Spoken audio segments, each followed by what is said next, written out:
Ang punerarya ay tahimik, si Yuna ay nakatayo sa tabi ng mga alaala ng kanyang mga yumaong magulang. Ang hangin ay mabigat sa dalamhati habang siya ay nagluluksa sa kanilang pagkawala, ang kanyang mga luha ay dumadaloy ng malaya, at sa kanyang puso, siya ay nakakapit sa tanging pamilya na natitira sa kanya, ang kanyang lolo. Sa loob ng kanyang alaala, ang kanyang lolo ang naging kanyang kanlungan, siya ang nagprotekta sa kanya matapos ang trahedyang pagpanaw ng kanyang mga magulang. Mula sa sandaling iyon, nangako si Yuna na gagawin ang lahat upang mapasaya ang kanyang lolo, ngunit kahit ang pinakamalalakas na kanlungan ay humihina sa paglipas ng panahon. Kamakailan ay natuklasan ni Yuna ang isang nakakapanghinayang katotohanan, ang kanyang lolo ay nasa huling yugto ng kanser sa pancreas. Kaunti na lamang ang natitirang araw niya, at sa kaunting oras na natitira, siya ay nagbigay ng isang hiling, nais niyang makita siyang ikasal bago siya pumanaw. Ang puso ni Yuna ay kumabog, kasal. Siya ay masyadong bata, at tila nagmamadali. Gayunpaman, ang pag-aalala ng kanyang lolo para sa kanyang hinaharap ay nag-iwan sa kanya ng walang pagpipilian kundi isaalang-alang ito. Sa kolehiyo, nilapitan siya ni Suki, ang kanyang masayahin at kaakit-akit na kaibigan na palaging nagpapasaya sa kanyang mod. Isang ideya ang pumasok sa kanyang isipan, at bigla siyang hinayla siya palabas ng silid-aralan. Nang makalabas sila, siya ay nag-atubiling sandali bago sumabog. Suki, gusto mo bang pakasalan ako? Nagtigilan si Suki, nagulat sa sandali, pagkatapos ay ngumiti. Siyempre, biglaan, pero paano ko tatanggihan kung ikaw ang nag-propose, sabi niya, at nagdagdag na may tawa. Pero magpakasal tayo kapag 30 na tayo, okay. Binuksan ni Yuna ang kanyang bibig upang ipaliwanag, ngunit tumunog ang kanyang telepono, na nakagambala sa kanya. Isa sa kanyang mga kaibigan ang nag-imbita sa kanya na makipagkita sa ilang magagandang babae sa malapit. Lumawak ang ngiti ni Suki, mukhang masaya. Ituloy natin ito bukas, Yuna. Kailangan ko nang umalis ngayon. Pinilit ni Yuna ang isang ngiti. Sige, umalis ka na. Nagbibiro lang ako. Tumawa si Suki, pinipisil ang kanyang pisngi. Alam ko, pero sa kabila nito, kumakabog ang puso ko, alam mo ba? Sa mga salitang iyon, siya ay kumaway at umalis, iniwan ang campus. Pinanood ni Yuna ang kanyang umalis na figura, ang kanyang dibdib ay humihigpit. Sa pagkabigo, bumulong siya sa kanyang sarili, ano na ang ginawa ko? Ano ang inaasahan ko mula sa isang tao na hindi kailanman seryoso? Kaya ba niya akong seryosohin, kahit isang beses? Hindi ba sapat ang aking mukha na seryoso? Nawawala sa kanyang mga iniisip, siya ay nabangga sa isang tao. Nagulat, tumingin siya pataas, nagmamadaling humingi ng tawad. Ang lalaki, na may malamig na ugali, ay nakagambala sa kanya. Sa susunod, mag-ingat ka sa iyong nilalakaran. Huwag mangarap. Nairita sa kanyang tono, sumagot si Yuna. Kung nakita mo akong mangarap, sana ay naiiwasan mo ako. Sa halip, direkta kang bumangga sa akin. Ginawa mo ito ng sinasadya, hindi ba? Bago siya makasagot, isang sasakyan ang mabilis na bumangga sa kanya. Sa isang mabilis na galaw, hinawakan ng lalaki ang kanyang braso at hinayla siya sa kaligtasan. Ang momentum ay nagdala sa kanya na bumangga sa kanyang dibdib, ang kanilang mga mukha ay napakalapit na ang kanilang mga labi ay aksidenteng nagdampi. Parang tumigil ang oras sa isang sandali nang mapagtanto kung ano ang nangyari, mabilis na binitiwan ng lalaki si Yuna. Napaatras si Yuna, ang kanyang mukha ay naging pula. Huwag kang magkamali ng akala, sabi niya ng malamig, pinapahid ang kanyang manggas. Mabilis ang sasakyan. Hinayla lang kita para sa iyong kaligtasan. Oo, salamat. Siya ay nag-stammer. Itinuwid niya ang kanyang sarili, iniiwasan ang kanyang tingin. Magkunwari na lang tayong hindi ito nangyari. Pareho tayong may masamang araw. Nang hindi naghihintay sa kanyang sagot, siya ay lumingon upang umalis, ngunit bago siya makatakbo, ang kanyang nakakatawang boses ay tumagos sa hangin. Hindi ka man lang magpapasalamat sa akin sa pag-save ng iyong buhay. Ang kanyang mga labi ay umikot sa isang nakakaasar na ngiti. Pagkatapos, may isang kislap ng kalokohan sa kanyang mga mata, nagdagdag siya, o nagplano ka bang umalis nang hindi ako binabayaran para sa halik na iyon kanina? Si Yuna, na nasa gitna pa rin ng pagkabigla mula sa malapit na tawag, ay sumagot, anong halik? Bahagya lang nagdampi ang aming mga labi. Huwag kang umarte na parang napakalaking bagay nito. Ang kanyang boses ay puno ng pang-aasar habang nagdagdag siya, anong problema? Huwag mong sabihing hindi ka pa kailanman nahalikan. Ngumiti ang lalaki, ano ang nagbigay sa iyo ng ideya na ganoon? Kung tutuusin, ikaw ang mukhang hindi pa nahahalikan. Nairita, sumagot si Sofia, ano bang espesyal sa iyo? Hindi ko nga maalala na nahalikan kita. Lalong lumalim ang kanyang ngiti. Talaga, ang mga tao ay hindi karaniwang nakakalimot sa kanilang unang halik ng ganon kadali. Ang kanyang galit ay sumiklab sa kanyang nakakaasar na tono. Unang halik, nasisiraan ka na ba ng bait? Para sa iyong kaalaman, ikaw ang ika-108 na tao na nahalikan ko. Kaya patawarin mo ako kung hindi ito naging kaaya-aya. Sa mga salitang iyon, siya ay lumiko sa kanyang takong, ang kanyang boses ay matalim habang nagdagdag siya. At huwag kang makikipag-usap sa akin kung makita mo ako ulit, ikaw na pervert. Nakatayo siya doon, pinapanood siyang umalis, na may kasiyahan sa kanyang mga mata. Ika-108, ha? Kawili-wili, bulong niya, may bahagyang ngiti na nananatili habang pinapanood ang kanyang nawawalang figura. Sa campus, umupo si Yuna sa klase, na hindi nakatuon. Ang kanyang mga kaibigan ay tumatawa at nagkukwentuhan sa paligid niya, pinag-uusapan ang mga paparating na party at outings, ngunit siya ay halos hindi makapag-concentrate.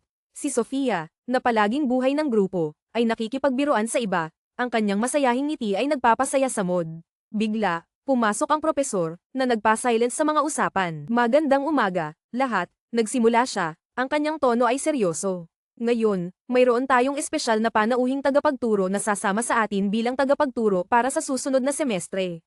Ipinakilala niya ang kanyang sarili sa isang kalmado, matatag na boses. Magandang umaga, ang pangalan ko ay Juan Carlos. Nagtigilan si Yuna, ang kanyang mga mata ay lumawak sa hindi makapaniwala. Mahigpit niyang hinawakan ang kanyang notebook, ang kanyang mukha ay halo ng gulat at kahihiyan. Ang kanyang isipan ay sumisigaw, ang nakakainis na tao mula kahapon. Ang kanyang mga pisngi ay nag-init habang siya ay yumuko ng mas mababa sa kanyang upuan. Ang kanyang pagkabahala ay tumaas habang ang kanyang mga mata ay nag-scan sa silid-aralan. Yumuko siya sa likod ng kanyang notebook, bumulong sa kanyang sarili, mali ba ang nakita ko? Sana mali ako. Bigla, ang kanyang boses ay umabot, matalim at malinaw, na pumutol sa mga usapan. Ikaw, ang humahawak ng libro, ano ang pangalan mo? Nagulat, sumagot si Yuna. Ako po si Choi Yuna. Sir, siya ay nag-stammer. Sinusubukang ayusin ang kanyang boses. Isang mapaglarong ngiti ang kumagat sa kanyang mga labi. Miss Choi, nagsimula siya ng maayos, hindi ko alam na ang pagnanga sa isang libro ay makakatulong sa iyo na maunawaan ang nilalaman nito. Ang klase ay sumabog sa tawanan, at ang mukha ni Yuna ay naging pula. Bago siya makabawi, lalong lumalim ang kanyang ngiti. Sige, bakit hindi mo ipaliwanag ang P108? Ang kanyang puso ay tumalon sa isang tibok sa sinadyang paghinto bago ang kanyang susunod na mga salita.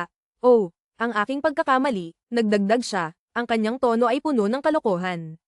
Ang ibig kong sabihin ay pahina 10.8. Ang ibig kong sabihin ay pahina 10.8. Ang kanyang mga mata ay kumikislap sa kasiyahan habang nagpatuloy siya. Sige, Miss Choi. Pakiusap, ipaliwanag mo sa amin. Lalong lumawak ang kanyang ngiti, malinaw na nasisiyahan sa kanyang pagkabahala. Nang matapos ang klase, casually na binati ni Sofia si Profesor Juan Carlos. Bakit hindi mo sinabi sa akin na magtuturo ka dito? Tanong niya, ang kanyang tono ay magaan at masaya. Mag-coffee tayo, dagdag niya. Ang ekspresyon ni Juan Carlos ay nanatiling magalang ngunit malayo habang siya ay sumagot, mayroon akong dapat asikasuhin pagkatapos nito. Gayun din, hindi na angkop para sa isang propesor at estudyante na mag-coffee ng magkasama. Oh, Sofia, kilala mo siya? Tanong ng isa sa mga kaklase, nagulat. Sumagot si Sofia nang walang pakialam, oo, kilala ng mga pamilya namin ang isa't isa. Mamaya, Juan Carlos, iminungkahi ng kaibigan ni Yuna ang tanghalian, na nag-aasam ng jempang, ngunit tumanggi si Yuna. Diretso na akong uuwi, pagod lang ako, sabi niya na may mahinang ngiti. Habang naglalakad sa pasilyo, napansin niya si Juan Carlos sa unahan niya. Nagtipon ng lakas ng loob, tinawag niya, Kang, maaari ba tayong mag-usap sandali? Huminto siya at lumingon, ang kanyang matalas na tingin ay nakatutok sa kanya. Pasensya na sa kung paano naganap ang ating unang pagkikita, nagsimula siya ng may pag-aalinlangan, ngunit maaari bang huwag nating dalhin ang ating issue sa klase?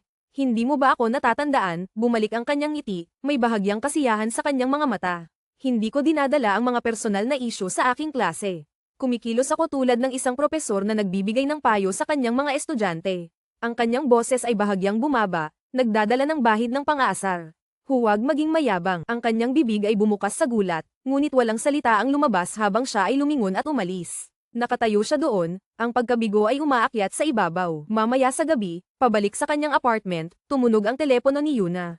Ito ay ang kanyang lolo na tumatawag. Agad siyang sumagot. Yunse, kumusta ka? Tanong niya ng masaya. Ayos lang ako, lolo.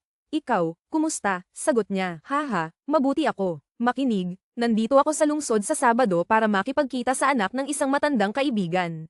Dapat sumama ka sa amin. Well, wala akong mga plano, kaya sige, sagot niya. Ayos, sasanduan kita. Kita-kits, nagtapos ang tawag, na nag-iwan sa kanya na nakatitig sa kanyang telepono. Dumating ang susunod na araw na may sariwang simoy ng hangin, at natagpuan ni Yuna ang kanyang sarili na sinasamahan ang kanyang lolo sa isang marangyang ari-arian. Tomas, tinawag ng kanyang lolo nang may init habang lumapit ang host. Ang may-ari ng ganitong kalaking kumpanya ay hindi dapat kailan ganing batiin ang mga bisita sa harap ng gate, biro ng kanyang lolo ng magaan. Ngunit kailangan kong lumabas. Gusto kong makilala ang batang ito, sagot ni Tomas, na tumatawang yumuko ng magalang. Ipinakilala siya ng kanyang lolo kay Haring Tomas at sa kanyang asawa, si Hao Keong. Ito ang mga anak ng aking yumaong kaibigan, si Kang Dong-oo. Malapit din sila sa iyong mga magulang, at sa may-ari ng TJ Corp. Masaya akong makilala ka, Yuna, sabi niya na may mainit ng ngiti. Lumaki kang napakaganda, sabi ni Tomas nang may kabaitan. Pumasok ka, dagdag ni Hao Keong, na nagutos sa kanila patungo sa malaking pasukan. Habang naglalakad, sinabi ni Tomas, maraming naitulong ang iyong pamilya sa amin. Kung wala kayo, hindi magiging ganito ang TJ Corp. Huwag mong sabihin yan, sumabat ang kanyang lolo, na tila tinatanggihan ang papuri. Nang pumasok sila sa bahay, bamantong hininga si Tomas, ang kanyang boses ay may halong pagsisisi. Yuna, pinagsisisihan kong hindi ako nakipag-ugnayan pagkatapos ng pagkamatay ng iyong mga magulang. Dapat sana ay inagaw siya ni Hao Keong, ang tono niya ay malambing at nakakaaliw. Huwag na nating pag-usapan ang ganitong mabigat na bagay ngayon, mahal. Mabilis na binago ni Tomas ang mood sa pamamagitan ng isang mainit na ngiti. Yuna, kung handa ka, isaalang-alang mo na bahagi ka ng aming pamilya.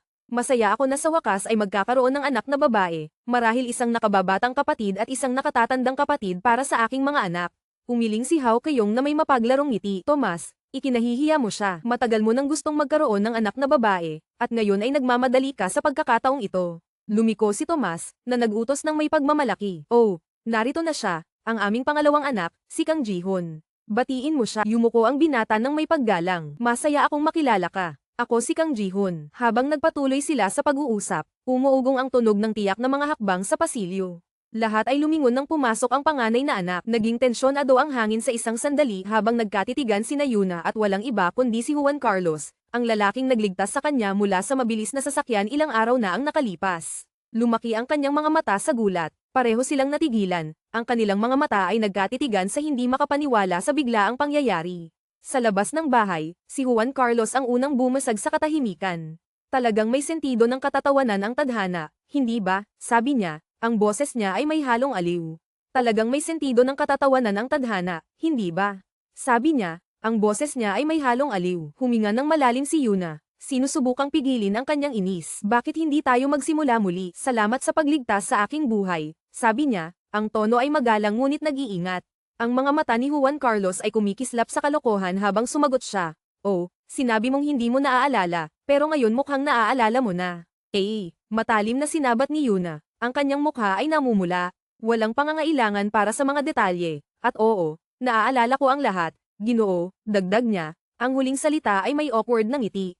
Tumawa siya ng mahina. Basta sa labas ng klase, tawagin mo akong Juan Carlos. Itinuwid ni Yuna ang kanyang postura at umiling. Paano ko magagawa iyon? Mas matanda ka at malinaw na mas may karanasan. Lalong lumawak ang kanyang ngiti. Oh, may karanasan, sabi mo. Ibig mong sabihin ay karanasan sa unang halik, pero hindi ko maihahambing sa iyo. Nagkaroon ka na ng 108 beses. Namula ang kanyang mukha habang siya ay naguguluhan, nakatitig sa kanya. Tumawa siya, walang pakialam. Tama ba, Ginang? Shoy, sumabog ang kanyang inis. Ikaw ay imposibleng tao. Dahil sa aking lolo at sa iyong mga magulang, sinusubukan kong maging maayos. Ngunit ikaw, tinuro niya siya, mag-ingat ka.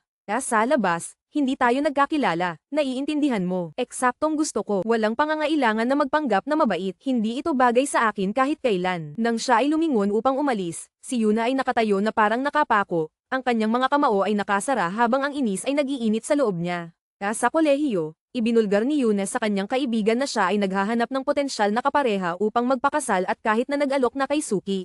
Nagulat, sumigaw ang kanyang kaibigan, paano ka basta-basta mag-aasawa ng sinuman?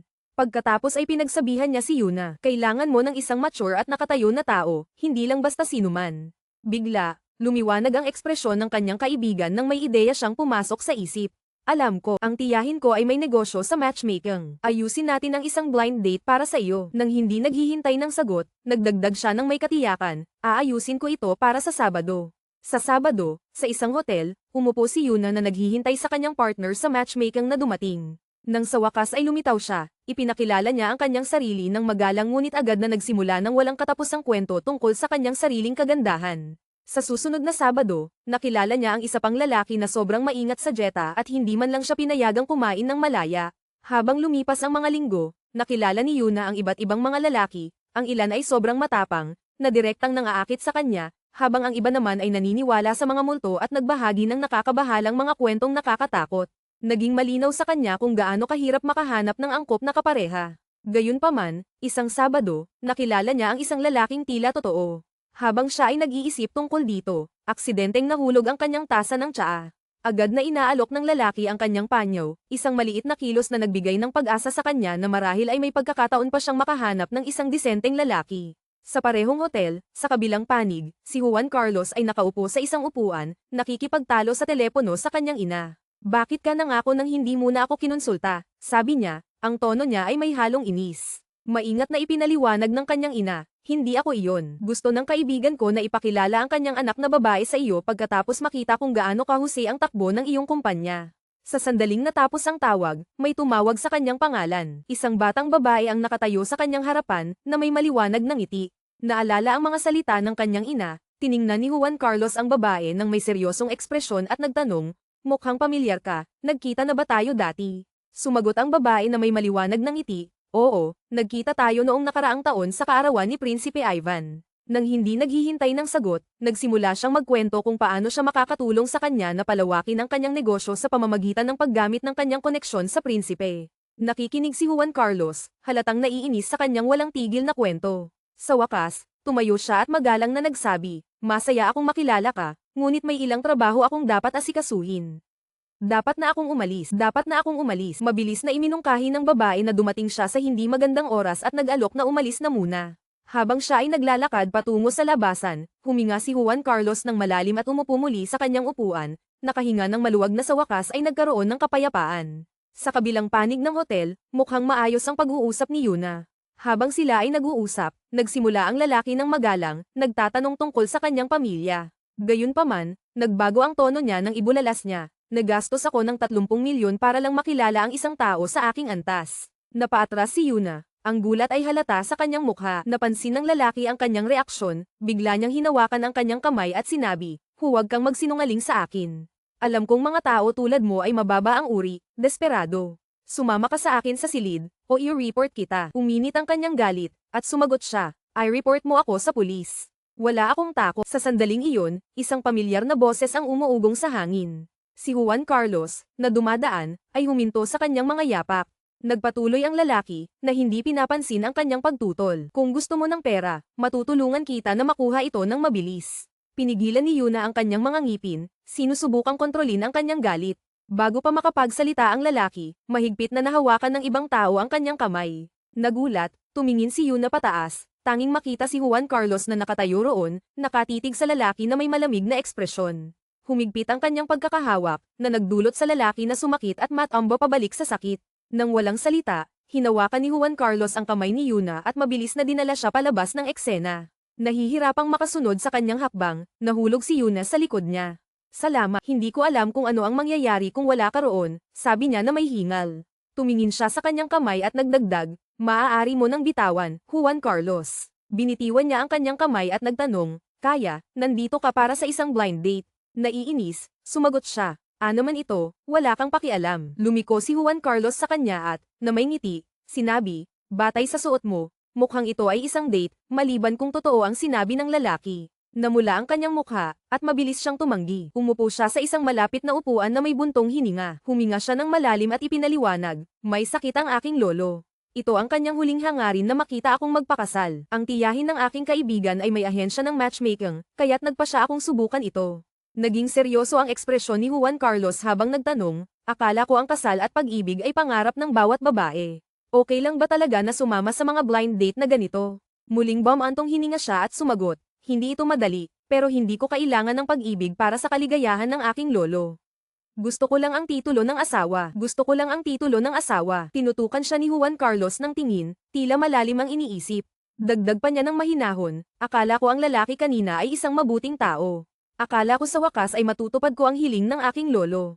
Umupo si Juan Carlos sa tabi niya, tahimik na walang sinasabi. Mukhang may kinakalkula siya sa isip bago siya tumingin sa kanya at nagsabi, Choi Yuna, magpakasal ka na lang sa akin. Nagtaka si Yuna at natigilan. Pagkalipas ng isang segundo, tumawa siya ng nervyoso. Biro lang yan. Nanatiling seryoso ang kanyang ekspresyon habang sumagot, hindi mo ba sinabi na hindi ka tatanggi kung may humiling sa iyo na magpakasal? Nawawala ang kanyang tawa. Oo, pero bakit ikaw pa? Bahagyang umusag si Juan Carlos at mahinahong sinabi, dahil kapaki-pakinabang ito para sa ating dalawa. Tugma tayo sa isa't isa, at magkakilala ang ating mga pamilya. Masisiyahan ng iyong lolo kung magpakasal ka sa akin. May pagdududa, tinanong niya, at ano ang makukuha mo dito?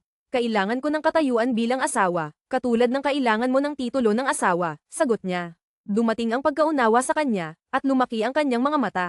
Sandali, nandito ka rin para sa... Oo, siya'y pinutol. Ayokong sayangin ang oras ko sa mga blind date. Kung mag-aasawa ako ng iba, kailangan kong harapin ang kanilang mga damdamin, pero ikaw ay interesado lang sa titulo. Maginhawa ito para sa ating dalawa. Tumingin siya sa kanya ng mapanlikha at mumurahin, hindi ko maisip na magpapakasal tayo. Pagkatapos, matapos ang isang saglit, sinabi niya, maaari ba akong magkaroon ng oras para mag-isip? Sa isang tiwala ng ngiti, sumagot si Juan Carlos, sige. Bibigyan kita ng 3 araw. Sa ikatlong araw, alas 5 ng hapon, magkita tayo sa parking lot kung saan tayo unang nagkita. Kung hindi ka darating, ibig sabihin ay tinatanggihan mo ang aking alok. 3 araw ang lumipas, sa parking lot, nakatayo si Juan Carlos na naghihintay gaya ng ipinangako. Tumingin siya sa kanyang relo, alas 4:50 ng hapon. Sinuri ng kanyang mga mata ang tahimik at walang laman na daan sa harap. Lumipas ang mga minuto, at muli niyang sinuri ang oras, ngayon ay alas 5:00 na. Nabigo, binuksan niya ang pinto ng kanyang sasakyan, nag-iisip sa kanyang sarili, ano bang inaasahan ko sa pagpunta dito? Nang malapit na siyang pumasok sa sasakyan, may tumawag sa kanyang pangalan. Lumingon siya at nakita si Yuna na tumatakbo patungo sa kanya, bahagyang hingal. Pasensya na at nahuli ako, sabi niya, humihingal. Natapos ang klase ko ng mas huli kaysa sa inaasahan. Nanatiling seryoso ang ekspresyon ni Juan Carlos habang sumasagot, nasa 10 minuto ka nang nahuli. Narito ako upang tanggapin ang iyong alok, ngunit mayroon akong isang kondisyon. Inayos niya ang kanyang sarili at tumingin sa kanya ng matatag. Gusto kong manatiling lihim ang kasal na ito, kahit hanggang magtapos ako. Sikat ka sa campus, at kung malaman ito, maaaring maging sakuna ito para sa akin.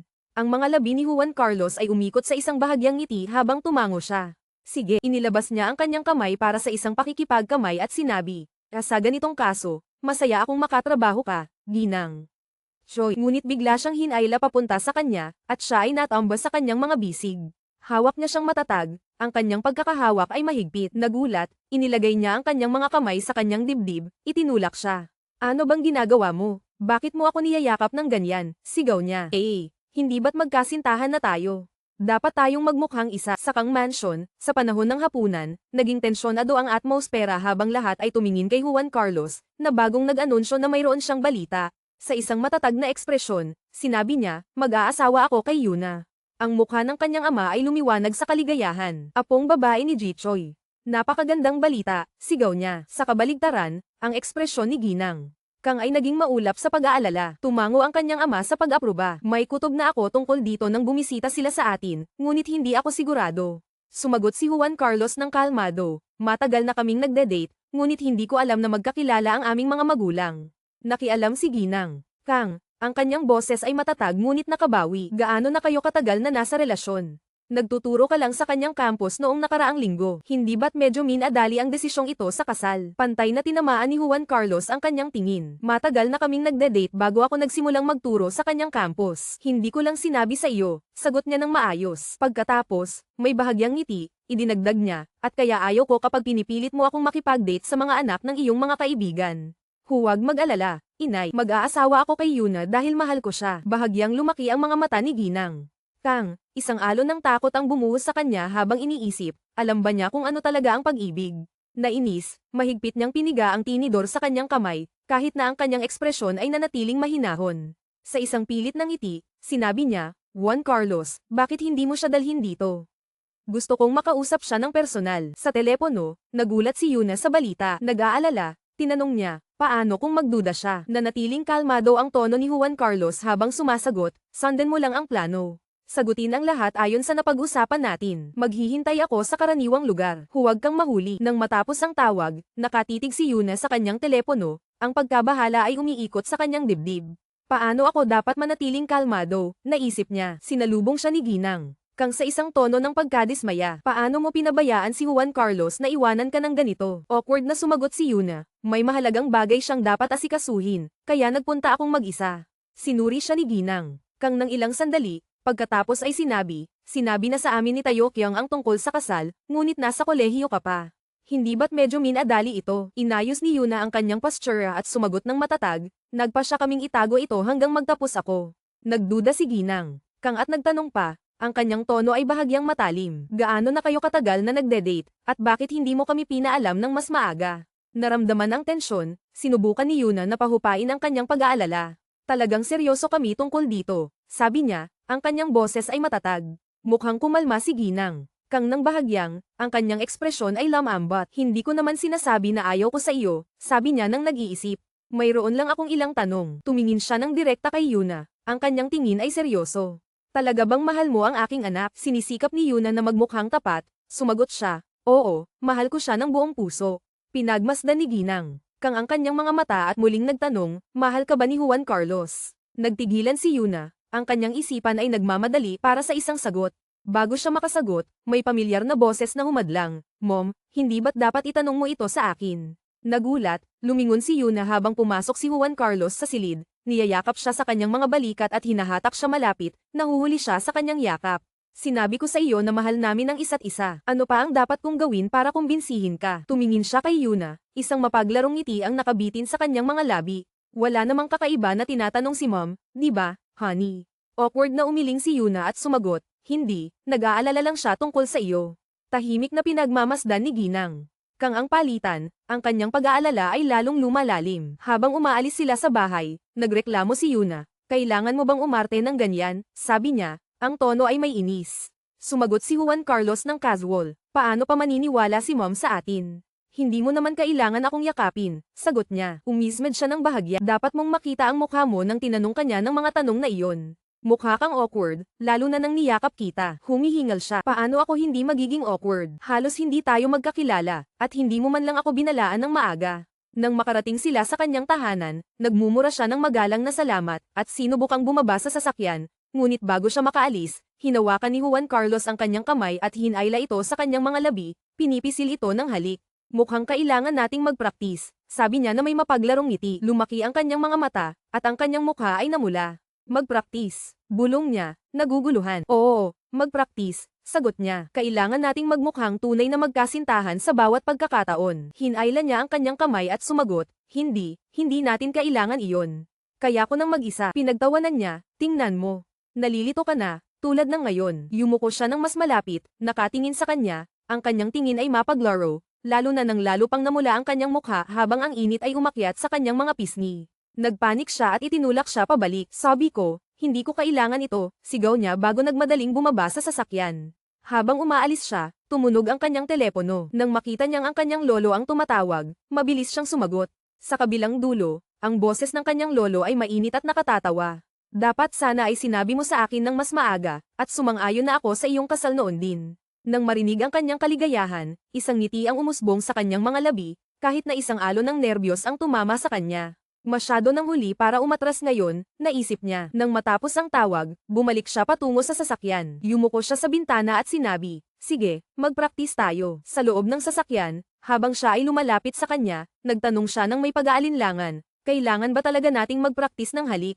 Tumingin siya sa kanya, ang kanyang mga mata ay kumikislap sa kalokohan. Ano sa tingin mo? Nang hindi naghihintay ng sagot, hinawakan siya sa leeg at maingat na hinawakan ang kanyang mukha. Sa susunod na segundo, nahuli ng kanyang mga labi ang kanya. Ang kanyang mga mata ay malaki sa gulat habang ang sandali ay humahaba. Ang kanilang halik ay lumalim, dinadala siya ng higit pa rito. Matapos ang tila isang walang katapusang sandali, umatras si Juan Carlos na may maliit na ngiti. Iyon ay isang halik sa kasal, sabi niya ng casual, pinapahid ang kanyang hinlalaki sa kanyang mga labi. Mag-aasawa tayo sa lalong madaling panahon, kaya tama lang na magpraktis para dito, hindi ba? Habang siya ay naguguluhan pa rin, tumango siya ng walang salita at mabilis na umalis. Si Juan Carlos ay nakasandal, pinapahid ang likod ng kanyang leeg, ang kanyang mga pisngi ay bahagyang namumula habang inuulit ang nangyari. Kinabukasan, sa kolehiyo, habang si Yuna ay tumitingin sa kanyang mga kaibigan, naalala niya ang kanyang pag-uusap kay Juan Carlos. Itinatago namin ito, ngunit maaari ko bang sabihin sa isa sa aking mga kaibigan? Kailangan ko ng isang tao na nandyan para sa akin, tanong niya, at pumayag siya. Tumingin sa kanyang mga kaibigan ngayon, nag-atubili siya, hindi sigurado kung kanino siya magtatanong. Mamaya, habang naglalakad kasama si Yunagon, nag-ipon siya ng lakas ng loob at sinabi, kailangan kong makipag-usap sa iyo tungkol sa isang bagay. Si Yunagon ay ngumiti ng nakakatawa. Ano iyon? Ikakasal ka ba o ano? Sa awkward na paraan, sumagot si Yuna. Actually, oo. Nagtigilan si Yunagon, ang kanyang mga mata ay lumaki sa gulat.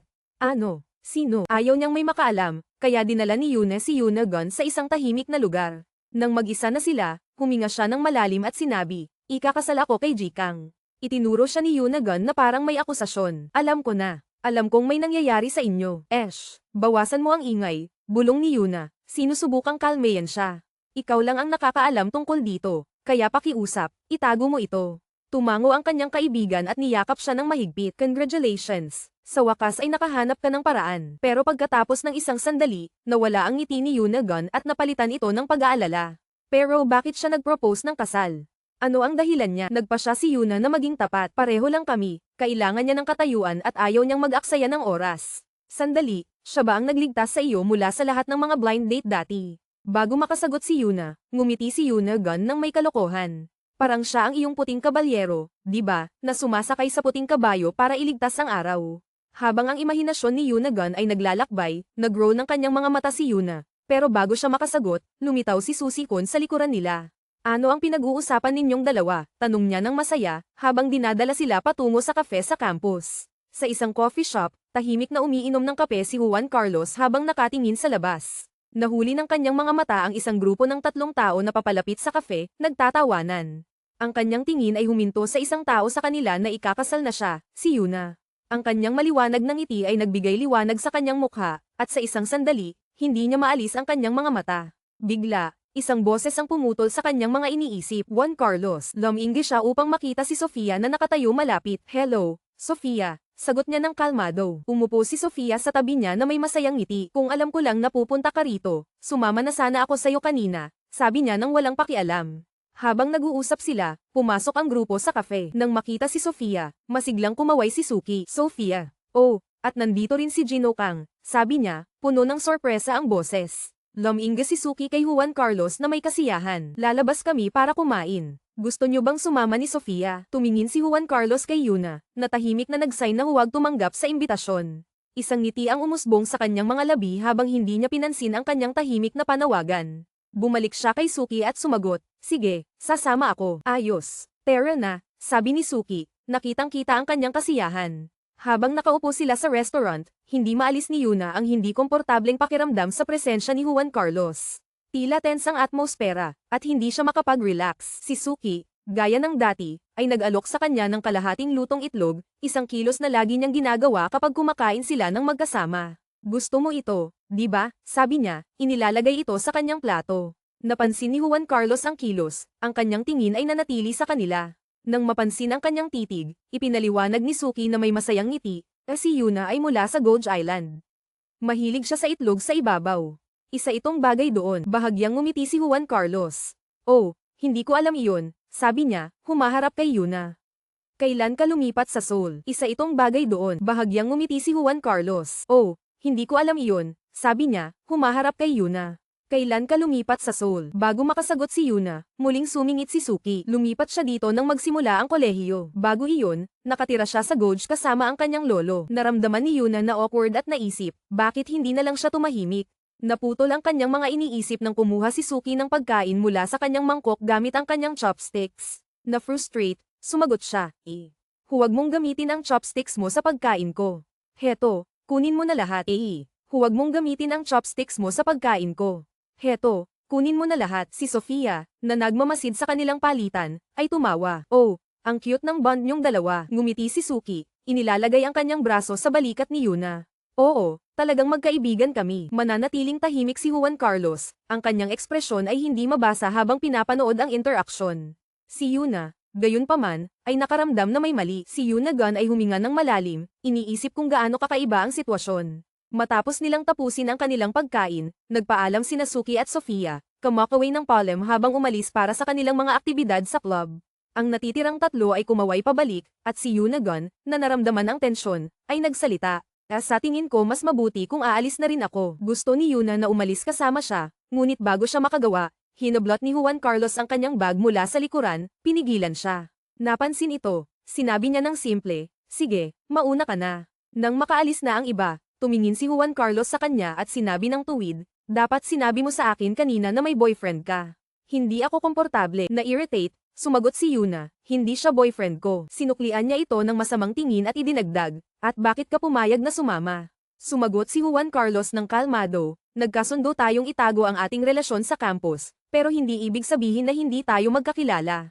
Natural lang akong kumilos sa harap ng mga estudyante ko. Habang tinitingnan siya, naisip ni Yuna, alam kong hindi ito totoong kasal, pero paano siya nakakapagpakatatag? Nang magsimula na siyang umalis, inutusan niya, sumama ka sa akin sa sasakyan. Nakaramdam ng lungkot, naisip niya, ano ang inaasahan ko mula sa isang tao tulad ni Gino Kang? Bigla, iniunat niya ang kanyang kamay patungo sa kanya. Nagulat, tinanong niya, ano? Sumagot siya ng maayos, dapat tayong magpraktis tuwing may pagkakataon, di ba? Nag-atubili siya, nakatingin sa kanya ng ilang sandali. Sa wakas, inilagay niya ang kanyang kamay sa kamay niya. Habang naglalakad silang magkasama, magkahawak kamay, naisip niya, sa kabila ng lahat, ang relasyon na ito ay dapat walang damdamin, di ba? Determinado, nagpasya siya, kung kaya niyang maging malamig, kaya ko rin. Nang makarating sila sa sasakyan, binuksan ni Juan Carlos ang pinto at nagkomento, napansin kong hindi ka pa rin komportable sa paghawak ng kamay. Dapat sanay ka na rito, isinasaalang-alang na nahalikan mo na ng 108 beses. Si Yuna ay nagalit sa kanya, hindi sigurado kung dapat bang magalit o hayaan na lang ito. Nagpa siya na walang masama sa pagsunod, sumagot siya ng simple, sorry. Sinubukan niyang maging mas mahusay, muling hinawakan ang kanyang kamay at nagtanong, ganitong paraan. O baka ganito, nag-eksperimento sa iba't ibang paraan ng paghawak ng kamay, idinagdag niya, alin ang mas mukhang romantiko. Pinagsama ni Juan Carlos ang kanyang mga daliri sa kanya, mahigpit na hinahawakan ang kanyang kamay.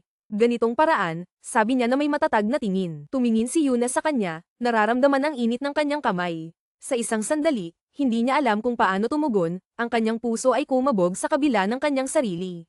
Habang nag-uusap si Yuna kay Yunagon, ipinahayag ng kanyang kaibigan ang pag-aalala tungkol sa kalikasan ng kanyang kasal.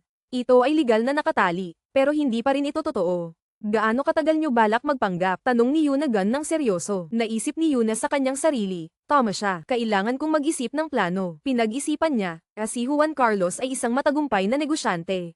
Malamang na naisip na niya ang lahat ng ito. Pero ako, susunod na lang ba ako sa kanyang mga hakbang nang hindi iniisip ang sarili ko? Kinabukasan, sa loob ng sasakyan ni Juan Carlos, ibinigay niya sa kanya ang isang papel. Ano ito? Tanong niya, nakakunot ang noo. Ito ay isang liham ng kasunduan, sagot niya ng may kumpiyansa. Kumuha ka ng isang kopya. Ito ay isang kasunduan sa kasal upang matiyak na walang sino man sa atin ang nasa disbentaha. Sinuri ni Juan Carlos ang papel ng maigi.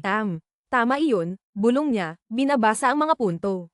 Ang unang punto, pagpapanatili ng pagiging kumpidensyal tungkol sa kasal, ay may katuturan, ngunit katayuan sa kasal, ang mas magandang termino. Mas malinaw iyon. Tumingin siya sa kanya. Wala akong problema sa unang punto, ngunit kung sasabihin mo sa isa sa mga kaibigan mo, sasabihin ko sa isa sa mga kaibigan ko. Nagpatuloy siya, binasa ang pangalawang punto, pag-uugali ng naangkop. Okay ako dito. Pagkatapos ay umabot siya sa pangatlong punto, ang mga personal na buhay ay hiwalay, binasa niyang malakas. Bago siya makapagkomento, siya ay sumingit. Oo, hindi tayo talagang kasal, kaya malaya tayong gawin ang gusto natin. Ngumiti siya, itinaas ang kilay. Kaya, pwede ka bang makipag-date sa boyfriend mo? Tumindi ang kanyang titig. Hindi ganon. Ang kanyang mga mata ay kumikislap na may kalokohan habang patuloy siyang nagbabasa. Hindi ako sumasang-ayon sa ika-4 na punto, bigla niyang sinabi. Paano maniniwala ang mga pamilya natin kung hindi tayo mapagmahal sa harap nila? Ipinaliwanag niya ng matatag, hindi ito kailangang palaging ganon, at kailangan mong ipaalam sa akin ng maaga. Umiling siya, hindi iyon praktikal. Kailangan nating mag-improvise, pero hindi tayo madalas magkikita. Siya ay tumutol. Maaari tayong magplano ng maaga. Umupo siya ng nakarelax, nagbigay ng isang malaking balita. Oh, nakalimutan kong banggitin. Pagkatapos nating ikasal, gusto ng nanay ko na manatili tayo sa bahay ng pamilya hanggang magtapos ka. Isa ito sa mga kondisyon niya. Kumunat ang kanyang mga mata. At sinasabi mo ito ngayon. Hindi pinansin ang kanyang inis. Nagpatuloy siya. Kaya ang mga puntos 4 at 5 ay dapat alisin. Tungkol sa punto 6, huminto siya, tinitingnan siya, kung pumanaw ang lolo mo, wala nang benepisyo para sa iyo, kaya naiintindihan ko. Ang kanyang inis ay umabot sa sukdulan. Bakit kailangang alisin ang 5? Sa tingin ko hindi ito kinakailangan. Sagot niya ng simple. Lumapit siya. Ang kanyang ngiti ay lumalim habang tinanong niya, ano sa tingin mo ang gagawin ko? Gagawa ng masama sa iyo. Huminto siya. Ang kanyang tingin ay matalim. Natatakot ka bang maimpluwensyahan? Nag-init ang kanyang mga pisngi sa galit habang siya ay tiningnan. Ayos, sabi niya ng may galit. Tinanggal ang 4, pero mananatili ang 5. Babaguhin ko na lang ang 4. Ibinigay niya sa kanya ang binagong kasunduan. Binasa niya ito ng malakas, hindi natutulog sa parehong kama. Sumagot siya ng matatag, ang kasal na ito ay negosyo, hindi emosyonal, di ba? Nang walang karagdagang pagtatalo, kinuha niya ang papel at pinirmahan ito. Pinanood niya siya ng seryoso bago sinabi, kapag tapos ka na, isara mo ang iyong mga mata. Kumunat ang kanyang noo, naguguluhan. Bakit? Bago siya makapag-isip sa kanyang mga salita, napansin niyang naklin siya patungo sa kanya, nakapikit ang mga mata. Nagtigilan siya, ang kanyang isip ay nag-uumapaw. Bahagyang binuksan niya ang kanyang mga mata, napagtanto ang kanyang pag-aatubili. Naguluhan, hinawakan niya ang kanyang mga pisngi. Sorry, nakalimutan kong tanggalin ang aking sombrero. Nag-eensayo lang ako para sa kasal. Bago pa siya makapagtapos, inabot niya ang kanyang sombrero, inalis ito, at itinapon sa tabi. Sa isang mabilis na galaw, lumapit siya, hinawakan ang kanyang mukha. Isang halik sa kasal, bulong niya, ang boses ay mababa, ay sinisimulan ng ikakasal. Bumilis ang tibok ng kanyang puso habang siya ay lumalapit, ang kanyang tingin ay nakatuon sa kanya. Bumilis ang tibok ng kanyang puso habang siya ay lumalapit, ang kanyang tingin ay nakatuon sa kanya. Napahinto ang kanyang paghinga habang pinagdikit niya ang kanyang mga labi sa kanya, ang halik ay lumalim habang pareho silang nawawala sa sandaling iyon, napagtanto ang kahalagahan nito.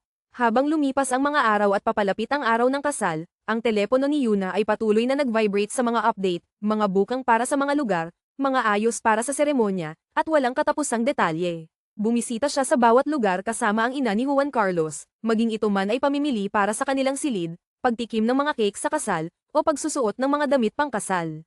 Isang hapon, habang siya ay sumusuot ng kanyang damit pangkasal at nakatayo sa harap ng salamin, isang alon ng pagkaunawa ang bumuhos sa kanya, ang kasal na ito, kahit na isang kontrata para sa kapwa kapakinabangan, ay totoong-totoo pa rin.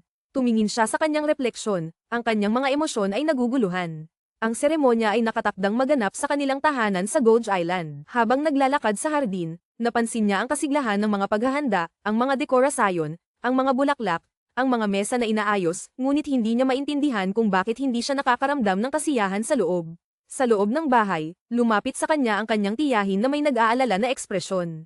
Nasaan si Juan Carlos? Hindi ko pa siya nakita, sabi ng kanyang tiyahin, humihikbi. Dapat nandito na siya. Nang marinig ang mga salitang iyon, isang panghihina ang tumama sa puso ni Yuna, isang kawalang sigla na hindi niya maipaliwanag ang nagsimulang bumalot sa kanya. Bigla, may tumawag sa kanyang pangalan. Lumingge siya sa pinto, at naroon siya, ang kanyang magiging asawa, nakatayo na may dalang bagahe, ang kanyang mukha ay kalmado ngunit nakakaengganyo. Dama po ang ginhawa sa kanya nang makita siya, ang kanyang puso ay hindi inaasahang umangat. Napansin ang kanyang ekspresyon, lumapit si Juan Carlos, maingat na kinuha ang kahon na hawak niya. Pasensya na, sabi niya, dumating ako nang hindi ka pinapaalam. Bago pa sila makapagpatuloy, dumating ang kanyang tiyahin, at mabilis na ipinakilala ni Yuna si Juan Carlos bilang kanyang tiyahin. Habang nag-uusap sina Juan Carlos at ang kanyang tiyahin tungkol sa nalalapit na seremonya, ang tingin ni Yuna ay nanatili sa kanya nang hindi niya namamalayan. Nagsimula ang isang ngiti sa kanyang mukha, nakaramdam siya ng tunay na kapayapaan at kaligayahan. Tungkol sa nalalapit na seremonya, ang tingin ni Yuna ay nanatili sa kanya nang hindi niya namamalayan. Nagsimula ang isang ngiti sa kanyang mukha, nakaramdam siya ng tunay na kapayapaan at kaligayahan. Sa gabi, sa bahay ng mga Choi, nagtipon-tipon ang lahat sa paligid ng hapagkainan, nag-uusap ng casual. Ang tita ni Yuna ay mahinahong nagalit sa kanya, kailangan mong kumain ng mas marami, o baka mag-faint ka sa araw ng iyong kasal. Tumutol si Yuna, hindi ko kayang kumain ng sobra, tiya, o hindi mag-fit ang aking damit. Si Juan Carlos, na nakaupo malapit, ay sumingit na may kalmadong tiwala, huwag mag-alala, tiya. Pagkatapos naming ikasal, sisiguraduhin kong marami siyang kakainin. Tumango si Yuna, nakikita mo, ngayon ay makakapagpahinga ka na. Ngumiti ng mainit ang kanyang tita, na nagsabi, hindi na nakakagulat na sinabi ni Yuna na nahulog siya sa pag-ibig sa unang tingin. Nang marinig ito, itinaas ni Juan Carlos ang kanyang kilay at tumingin sa kanya. Oh, talaga. Hindi niya iyon sinabi sa akin. Pumasok ang kanyang lolo na may tawa. Ganyan lang siya. Hindi siya palaging nagsasabi ng nararamdaman niya, pero mamahalin ka niya ng buong puso. Nang maglaon, habang naghahanda si Yuna ng silid para kay Juan Carlos, pumasok siya na may dalang bagahe. Tumingin sa paligid, nagtanong siya, ito ba ang iyong silid? Oo, sagot niya, matutulag ako sa silid ng tita ko ngayong gabi. Kung hindi ito komportable, pasensya na, dagdag niya ng may pag-aalinlangan. Ayos lang, sagot niya ng simple. Maingat siyang nagtanong, bakit hindi mo ako sinabihan kanina na darating ka? Nakapaghandog sana ako ng mas magandang silid para sa iyo. Tumingin siya sa kanya ng sandali, pagkatapos ay itinaas ang kanyang kamay at mahinang itinukod ang isang hibla ng buhok sa likod ng kanyang tainga. Dahil hindi nag-abala ang aking magiging asawa na makipag-ugnayan sa akin isang araw bago ang aming kasal. Ano pa ang magagawa ko kundi hanapin siya mismo? Naabala, tumingin siya sa kanya, at siya ay bahagyang ngumiti. Salamat sa pagdating, sabi niya ng taos-puso. Lalong lumalim ang ngiti ni Juan Carlos habang siya ay lumapit, pinindot ang isang magaan na halik sa kanyang noo. Nang humiwalay siya, mahinang sinabi, "Good night, aking ikakasal." Bigla siyang nakaramdam ng pag-ibig. Sa araw ng kasal, lahat ay nakahanda na para magsimula ang seremonya. Habang naghahanda si Juan Carlos, sinabi ng kanyang kaibigan, "Hindi ako makapaniwala na ikakasal ka na. Ilang araw na ang nakalipas, nagda-date ka sa mga bulag na inayos ng iyong nanay. Sino ba ang ikakasal?" Sa totoo lang, sa isang ngiti, sumagot si Juan Carlos, tiyak na hindi siya ang taong nakilala ko sa isang bulag na date. Naging seryoso ang tono ng kanyang kaibigan. Sino nga? Hindi pinansin ni Juan Carlos ang tanong, kumatok siya sa pinto ng silid kung saan naghahanda si Yuna. Binuksan ng kanyang kaibigan ang pinto at sinabi, hindi pa siya handa, ngunit nagpatuloy si Juan Carlos. Sandali lang ako, tiniyak niya sa kanya. Pumasok siya at tinawag, Yuna. Ngunit nang tumingin siya, natigilan siya, lumalaki ang kanyang mga mata. Nakatayo doon si Yuna, nakasuot ng kamanghamanghang kasal sa kanyang gown. Nang mapansin ang kanyang titig, nagtanong siya, oo. Napagtanto niyang masyado na siyang matagal na nakatayo ng tahimik, nilunok ni Juan Carlos ang kanyang lalamunan at itinaas ang kanyang kamay, na nagonjok sa kanyang kaibigan. Ito ang aking kasosyo sa negosyo at groomsman. Akala ko'y ipakikilala ko siya. Yumuko siya ng magalang sa lalaki at pagkatapos ay ipinakilala ang kanyang kaibigan sa kaibigan ni Juan Carlos. Matapos magpalitan ng magagandang salita, pinaalalahanan ni Juan Carlos ang kanyang kaibigan, dahil ito ay isang lihim na kasal, huwag hayaang malaman ng sino man sa opisina. Tumango ang kanyang kaibigan, nakuha, idinagdag ng kaibigan ni Yuna, ako rin. Iiwan ko na kayong dalawa sa ngayon. Bago umalis, pareho silang nagbigay ng payo, magpahinga ka lang, okay. Nang magsara ang pinto, nagtanong si Yuna kay Juan Carlos nang may kaba. Talaga bang mukhang tense kami? Sumagot si Juan Carlos nang may kumpiyansa, hindi ako. Ikaw, syempre tense ako, sigaw niya. Kung mahahayag ang aming plano, mabibigo ang lolo ko. Naglagay siya ng kamay sa kanyang dibdib, idinagdag, kaya pala ganito ang pakiramdam. Hindi nakakagulat na may mga tao na tumatakbo sa kanilang kasal. Lumapit si Juan Carlos, inilagay ang kamay sa kanyang balikat. Kaya, gaya ng kanilang mungkahi, dapat ba tayong magpraktis ng halik para makapagpahinga? Lumapit siya, ang kanyang mukha ay malapit na sa kanya, ang kanilang mga labi ay ilang pulgada na lamang ang layo. Ngunit kung gagawin natin iyon, kailangan mong ayusin ang iyong makeup. Nagbiro siya na may ngiti. Naabala, itinulak siya niya. Bakit palagi kang nag-iisip tungkol sa halik? Ang kapal mo. Tumawa si Juan Carlos, humakbang pabalik na may nakakaaliw na ngiti. Nakikita mo, ngayon ay hindi ka na kinakabahan, di ba? Nakatayo siya doon, naguguluhan, pinapanood siyang umalis. Ano ang nangyari? Naisip niya, ang kanyang puso ay tumatalon. Sa ilalim ng malambot na anino sa lugar ng kasalan, nakatayo si Juan Carlos na naghihintay sa kanyang ikakasal, ang kanyang tingin ay nakatuon sa daan sa unahan. Sa lalong madaling panahon, lumitaw siya, si Yuna, hawak ang kamay ng kanyang lolo, dahan-daang naglalakad at nahihiya patungo sa kanya. Nang magtagpo ang kanilang mga mata, bumilis ang tibok ng kanyang puso, at instinctively siyang tumingin pababa, hindi kayang hawakan ang kanyang tingin. Si Juan Carlos, gayunpaman, ay nanatiling kalmado, ang kanyang mga mata ay hindi umaalis sa kanya habang siya ay lumalapit. Nang sa wakas ay umabot sila sa kanya, hindi na makapaghintay pa si Juan Carlos, iniunat ang kanyang kamay patungo sa kanya.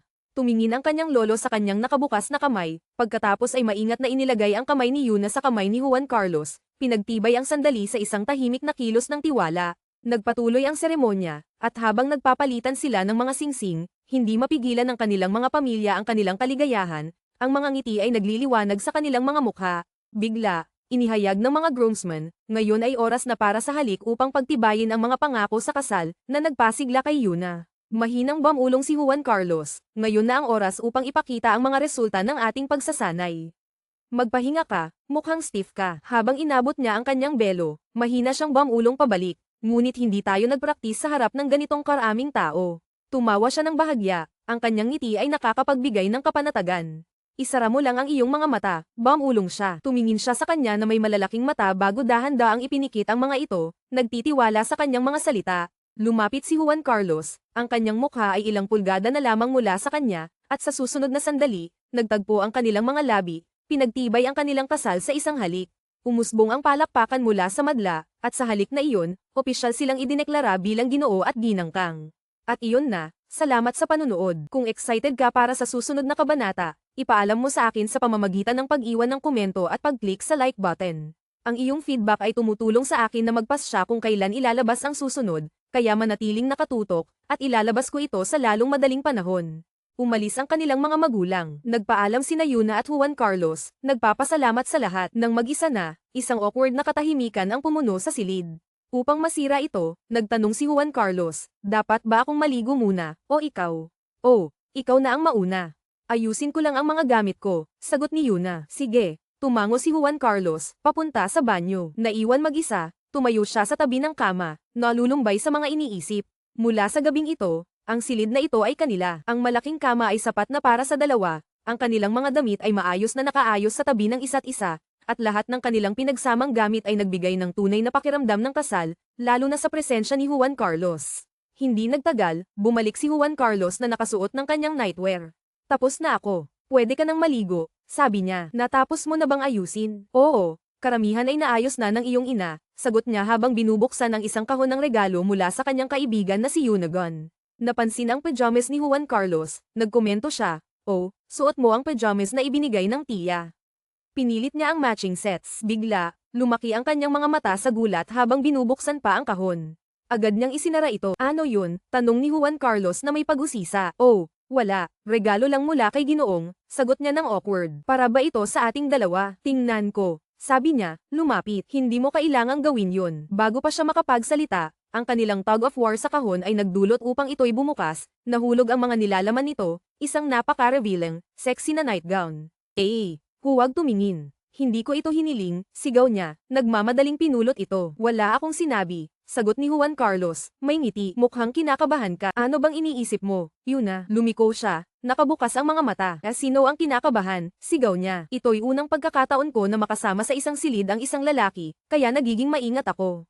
Ikaw ang kinakabahan, natatakot na baka may gawin ako, di ba? Lumapit si Juan Carlos, pinalakas ang boses. O bilang mag-asawa, pwede tayong gumawa ng kahit anong oras. Dinampi niya ang kanyang hinlalaki sa kanyang mga labi. Paano na? Ang kanyang mga kamay ay instinctively na nakadampi sa kanyang dibdib. Paano na? Siya ay nag-stammer, namumula ang mukha. Nang walang ibang salita, lumapit siya, ang kanyang mga labi ay hamagod sa kanya bago siya hinalikan ng malalim. Lumaki ang kanyang mga mata, ngunit agad itong pumikit habang hinahawakan ang kanyang shirt.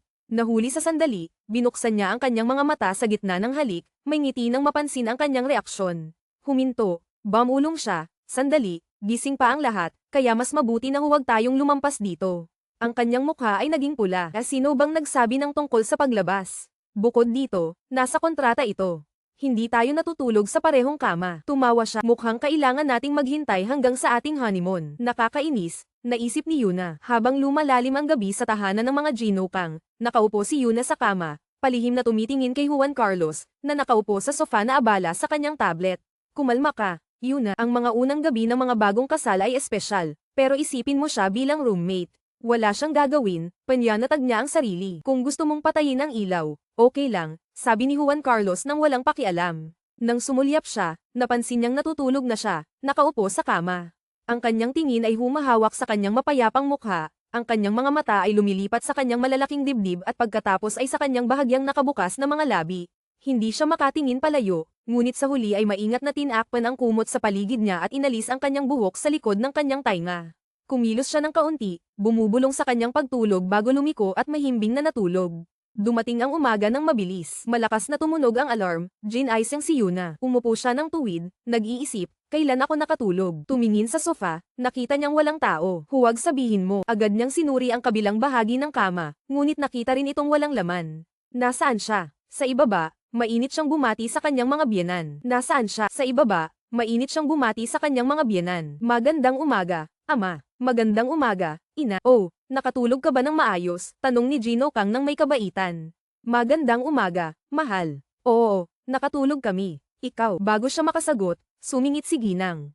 Kang, nasaan si Juan Carlos? Nandito ako, narinig ang boses mula sa likod. Nang lumingon, nakita nilang si Juan Carlos na para bang kakabalik lang mula sa pagtakbo. Oh, Juan Carlos, pinagalitan ni Ginang. Kang, nag-eehersisyo sa araw na ito. Dapat ay kasama mo ang iyong asawa sa kanyang unang araw dito. Pasensya na, nanay, sagot niya ng taos-puso. Pumunta ka mag-shower at bumalik. Hikbi niya, bahagyang itinulak siya patungo sa mga hagdang bato. Habang siya ay naglalakad, lumingon siya at nakita si Yuna na masayang nakikipag-chat sa kanyang pamilya. Tumingin din siya pabalik, ngunit para lamang makita siyang umaalis. Nasa kusina siya, nabanggit ni Ginang. Kang, dahil may mga klase kang dadaluhan, hindi mo na kailangang tumulong sa pagluluto, mahal. Oh, pero makakatulong ako, nag-alok si Yuna, nararamdaman ang responsibilidad. Matapos ang almusal, tumayo si Juan Carlos. Salamat sa pagkain. Pumapasok na ako sa trabaho. Lumiko siya kay Yuna, maingat na inilagay ang kanyang kamay sa kanyang baywang. Bumulong siya sa kanyang tainga, natapos mo na ang iyong almusal, mahal. Aalis na ako. Pinanood ng kanyang pamilya ang mahinahong pagpapakita na may ngiti, bagamat nahihiya ngunit nakikisama, bahagyang niyakap ni Yuna ang kanyang mga braso sa kanya. Tapos na ako, kaya isasama kita sa harapan. Sa labas, ngumiti si Juan Carlos. Lumalabas na ang iyong pag-arte, Yuna. Halos mukhang natural na. Huminto siya. Inikat ang kanyang ulo. O nag-e-enjoy ka na ba sa iyong bagong katayuan? Nararamdaman ang pagkabahala. Nagtanong siya ng maingat. Hindi naman, pero kailangan kong itanong, talaga bang natulog ka sa sofa kagabi? Naglagay siya ng kamay sa kanyang balikat, nagkukunwaring nasaktan. Oo, ngayon ang buong katawan ko ay masakit. Sa tingin mo ba ang iyong asawa ay kasing marumi ng mikrobyo na hindi mo man lang matutulog kasama ko?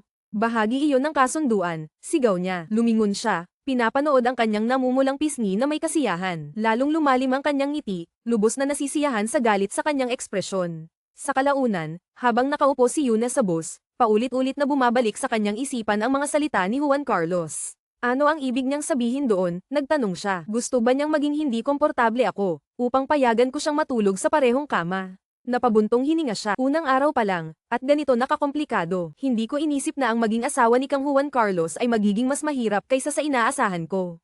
Napaka-unpredictable niya. Paano ako dapat kumilos sa paligid niya? Hindi ba siya pwedeng kumilos sa paraang nagpapadali sa kasal na ito? Ang kanyang tingin ay napadpad sa singsing ng kasal sa kanyang daliri, at isang realization ang tumama sa kanya. Hindi siya dapat magsuot ng kanyang singsing ng kasal sa paaralan. Huminto sa isang malapit na tindahan, bumili siya ng ilang fashion rings na isusuot sa halip. Ngayon na nakasuot ng maraming singsing sa kanyang mga daliri, nagpunta siya sa klase. Sa silid-aralan, nagtanong si Sofia kay Yuna, talaga bang hindi mo pa nakita si Yuna? Na-frustrate, sumagot siya, ilang beses mo bang itatanong yan? Hindi ko siya nakita. Sa sandaling iyon, pumasok si Yuna, humihingal. Agad na tumalon si Sound mula sa kanyang upuan. Yuna, umupo ka dito, tawag niya, nagwawawing. Nang siya ay umupo, idinagdag niya, iniligtas ko ang upuan para sa iyo. Oh, salamat, sagot niya. Nasaan ka? Hindi ka karaniwang nahuhuli. Mukha kang pagod, napansin ni Sound. Ayos lang ako, sagot niya nang may pag-aalinlangan. Ako, lumipat ng bahay. Oh, saan? Tanong niya na may pag-usisa. Medyo malayo, mga 40 minuto ang layo, paliwanag niya. Bakit? Malapit lang ang iyong lumang lugar sa campus, patuloy na nagtanong siya. Bago siya makasagot, sumingit si Ginoong. Talagang nag-aalala ang kanyang lolo sa kanya, kaya't siya ay nananatili sa mga kamag-anak ngayon. Tama iyon, sang-ayon ni Yuna na may awkward na ngiti. Napansin ang mga singsing sa kanyang mga daliri, hinawakan siya ni Suki. Simula kailan ka nagsimulang magsuot ng mga singsing? Tanong niya, na may pag-usisa. Bago siya makasagot, nagkonklad siya na may ngiti. Oh, sumusunod ka sa pinakabagong uso, ha? Habang nag-aaway sila ng masaya, pumasok si Juan Carlos sa klase. Ang kanyang matalas na mga mata ay napansin ang eksena sa harap niya. Nang magdamag, umuwi si Juan Carlos, binubuksan ang kanyang shirt habang pumapasok sa sala. Palagi ka bang umuuwi ng ganitong oras? Nagulat siya sa boses ni Yuna. Akala ko matutulog ka na, sagot niya. Hindi pa. May mga takdang aralin pa akong kailangang tapusin, paliwanag niya. Bakit hindi ka nag-aaral sa study room? O naghihintay ka ba sa akin? Pang-aasar niya. Huwag mong isipin na ang ganda-ganda mo. Sinabi ko nang nag-aaral ako, sagot niya. Palagi ka bang nag-aaral ng ganitong oras? Tanong niya. Hindi palagi, inamin niya. Bukas, huwag kang maghintay sa akin. Matulog ka na lang, sabi niya ng matatag. Hindi ako naghihintay, sagot niya. Ayos, baka nag-aaral ka nga, pero hindi na kailangang ganitong oras, dagdag niya bago siya umalis para magbihis. Nag-vibrate ang kanyang telepono, at lumingon siya. Si Sound iyon. Agad niyang tinanggihan ang tawag. Si Sound iyon. Agad niyang tinanggihan ang tawag. Bakit hindi ka sumagot? Tanong ni Juan Carlos. Hindi kilalang numero iyon. Sinungaling niyang sagot. Tumunog ulit ang telepono. Huwag mo itong baliwalain. Kung may tumatawag ng ganitong oras, maaaring mahalaga iyon, mungkahi ni Juan Carlos. Sa hindi pagkagusto, sumagot siya. Hello, Yuna. Boses ni Suki ang narinig niya. Alam mo ba kung anong oras na? Binalaan niya, na may inis. Gusto ko lang makipag-chat, inamin niya nang nahihiya. Kung hindi ito mahalaga, ibababa ko na. Lumipat na ako, naaalala mo, paalala niya. May kasama ka bang roommate? Tanong niya na may pagdududa. Tumingin kay Juan Carlos, sumagot siya. Oo, may roommate ako. Huwag mo akong tawagan ng biglaan sa gabi. Palem. Pagkatapos ibaba ang tawag, lumingon siya kay Juan Carlos. Hindi ito mahalaga. Matutulog na ako ngayon. Okay. Tungkol sa roommate, ako ba iyon? Tanong niya. Well, halos ganoon, bulong niya. Magandang gabi. Nakatayo siya roon na walang masabi. Kinabukasan ng umaga, nagjogging si Juan Carlos ng maaga. Nagising si Yuna na mag-isa, tumingin sa walang laman na sofa. Ang aga niyang nagigising at ang late niyang umuuwi. Okay lang ba talaga na matulog siya sa sofa tuwing gabi? Naisip niya na may guilt. Nang sumunod na gabi, lampas 1 AM, tahimik na umuwi si Juan Carlos. Napansin na natutulog si Yuna na may telepono sa tabi niya. Sa mga nakaraang araw, sinabi kong huwag kang maghintay sa akin, naisip niya. Pero kapag nandyan ang roommate mo, nakikipag-usap ka kay Suki sa halip. Dumilim ang kanyang tingin habang nakatingin siya sa telepono. Sa inis, lumingon siya para magbihis ng kanyang nightwear. Pagbalik, yumuko siya para ilipat ang telepono niya. Nang maramdaman ang galaw, nagising si Yuna. Bulan niya na may antok. Naabala, sumagot siya. Oh, hindi ito kung ano ang iniisip mo. Nililipat ko lang ang telepono mo. Naabala, sumagot siya. Oh, hindi ito kung ano ang iniisip mo. Nililipat ko lang ang telepono mo. Wala akong iniisip, tiyakin niyang sagot. Gusto ko lang sanang sabihin, paano kung hindi ka matulog sa sofa? Nagtigilan siya, nagulat. Ipinag-isipan ko ito, ipinaliwanag niya. Hindi makatarungan na ipatulog ka sa sofa tuwing gabi. Ginawa ko lang ang patakarang iyon dahil akala ko magkahiwalay ang mga kama, pero isa lang ang kama natin at hindi ito patas. Nakita siyang nananatiling nakatayo, tinanong niya, anong problema? Sigurado ka? Siyempre, hindi ako gagawa ng kahit anong kakaiba. Ayaw ko lang na maging hindi komportable ka, maingat niyang sinabi. Bahagyang inikat ang kanyang mukha, sumagot siya, wala akong takot. Medyo awkward lang ang posisyon na ito. Tumingin siya pabalik sa kanya, napansin ang bahagyang ngiti na bumubuo sa kanyang mga labi. Pero mag-ingat ka, may ugali akong sumipa habang natutulog, dagdag niya ng may kalokohan. Umupo si Juan Carlos sa kabilang bahagi ng kama. Inikat ang kanyang likod sa kanya. Naisip niya, ano ang ginagawa ko na pinapayagan siyang matulog dito? Pumikit siya, pinakalma ang sarili, mag-relax, you know. Isipin mo na lang na nagkakampang sa paaralan. Bigla, hinayla siya ni Juan Carlos nang mahinahon sa kanyang mga bisig mula sa likuran. Anong ginagawa mo? Bulong niya ng matalim. Sumagot siya sa bulong, kung matutulog tayo ng ganito, hindi mo ako masisipa, at ayaw kong lumipat ka sa sofa pagkatapos kong makatulog. Ang kanyang init ay pumalibot sa kanya, na nag-iwan sa kanya na hindi makapag-argumento. Dahan-dahan, pumikit siya, hinayaan ang kanyang sarili na mag-relax habang pareho silang dumarapo sa mapayapang pagtulog sa yakap ng isa't isa. Kinabukasan ng umaga, habang naglalakad si Juan Carlos, patuloy na naglalaro sa kanyang isip ang mga alaala ng nakaraang gabi, nagdadala ng maliit na ngiti sa kanyang mga labi. Pagdating sa bahay, agad siyang pumunta sa silid tulugan. You know, anong oras ang klase mo ngayon? Dapat ba tayong magkasama? Tinawag niya. Gayunpaman, walang tao sa silid. Tinawag niya siya at sinuri ang bawat bahagi ng bahay, ngunit wala siya saan man. Nag-alala, tinanong niya ang kanyang ina. Oh, nabanggit niyang may takdang aralin siya at umalis ng maaga. Hindi ba siya nagbigay ng impormasyon sa iyo? Sumagot ang kanyang ina nang walang pakialam. Nakatayo siya doon na hindi makasagot. Naglalakad ng magkasama sina Yuna at Susikon, umiinom ng kanilang kape. Sobrang nakakapresko ito, komento ni Yuna. Nakatulog ka ba ng maayos? O nag-away ka sa roommate mo? Pang-asar ni Sofia. Hindi naman talagang away. Nagkatulog lang kami ng magkasama sa unang pagkakataon. Naisip niya, na naaalala kung gaano siya kakomportable sa pagtulog sa tabi ni Juan Carlos. Ang kanyang yakap ay nagbigay sa kanya ng pakiramdam ng seguridad. Nakaramdam ng awkward sa pagtingin sa kanya sa umaga, sinadyang umalis siya bago siya magising. Bigla, nagtanong si Sofia, hey, ang roommate mo, bagay ba siya sa akin? Palagi kang umaabuso sa bawat sitwasyon, pinagsabihan ni Yuno ng may pagduduwal. Anong masama sa pagiging mausisa? Gusto ko lang malaman ang higit pa tungkol sa kanya, depensa niya. Gusto ko lang malaman ang higit pa tungkol sa kanya, depensa niya. Itinaas ni Ginoo ang kanyang kamay at umamin. Oh, nakilala ko na siya. Talaga, sabihin mo sa akin ang higit pa tungkol sa kanya, nag-udyok si Susikon ng sabik. Well, siya ay parehong maganda at gwapo sa parehong oras na may itim na buhok, inilarawan niya ng may pag-iisip.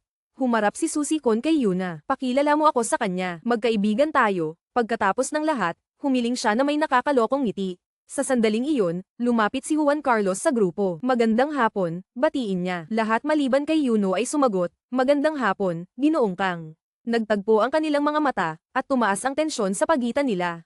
Si Sofia, na hindi alam ang kanilang relasyon, ay nagsimulang makipag-chat kay Juan Carlos, na nagdulot kay Ginoo na tahimik na magkomento, mukhang natupad ang kanyang hiling. Nakikita ang iyong roommate, napansin ang singsing ni Juan Carlos, nagtanong si Susie Kon ng mausisa, Ginoong Kang, may suot kang singsing. Kasal ka ba? Nagulat, mabilis na bumalik si Yuno. Sa mabilis na pag-iisip, nagpasok si Ginoo, kung hindi ako nagkakamali, iyon ay singsing ng serbisyo militar, tama ba? Oo, nakita ko na iyon dati, nagdagdag si Yuna ng mabilisan, nakikilahok. Si Sofia, na naniniwala sa kanila, ay hinawakan ang kamay ni Yuna. Talagang mahilig ang mga tao sa mga singsing ngayon. Tingnan mo, may suot ding singsing si Yuna. Na-frustrate, hinayla niya ang kanyang kamay pabalik. Sinabi ko sa iyo kagabi na nakita kong may mga tao na may suot na mga singsing na ganito sa club din, dagdag ni Sofia, na hindi pa rin nakakaalam. Tahimik na pinanood ni Juan Carlos ang interaksyon, ang kanyang matalim na tingin ay nakatuon sa kanila. Napansin ang kanyang matinding titig, nakaramdam si Yuno ng pressure. Galit ba siya? Mayroon bang kailangan naming pag-usapan?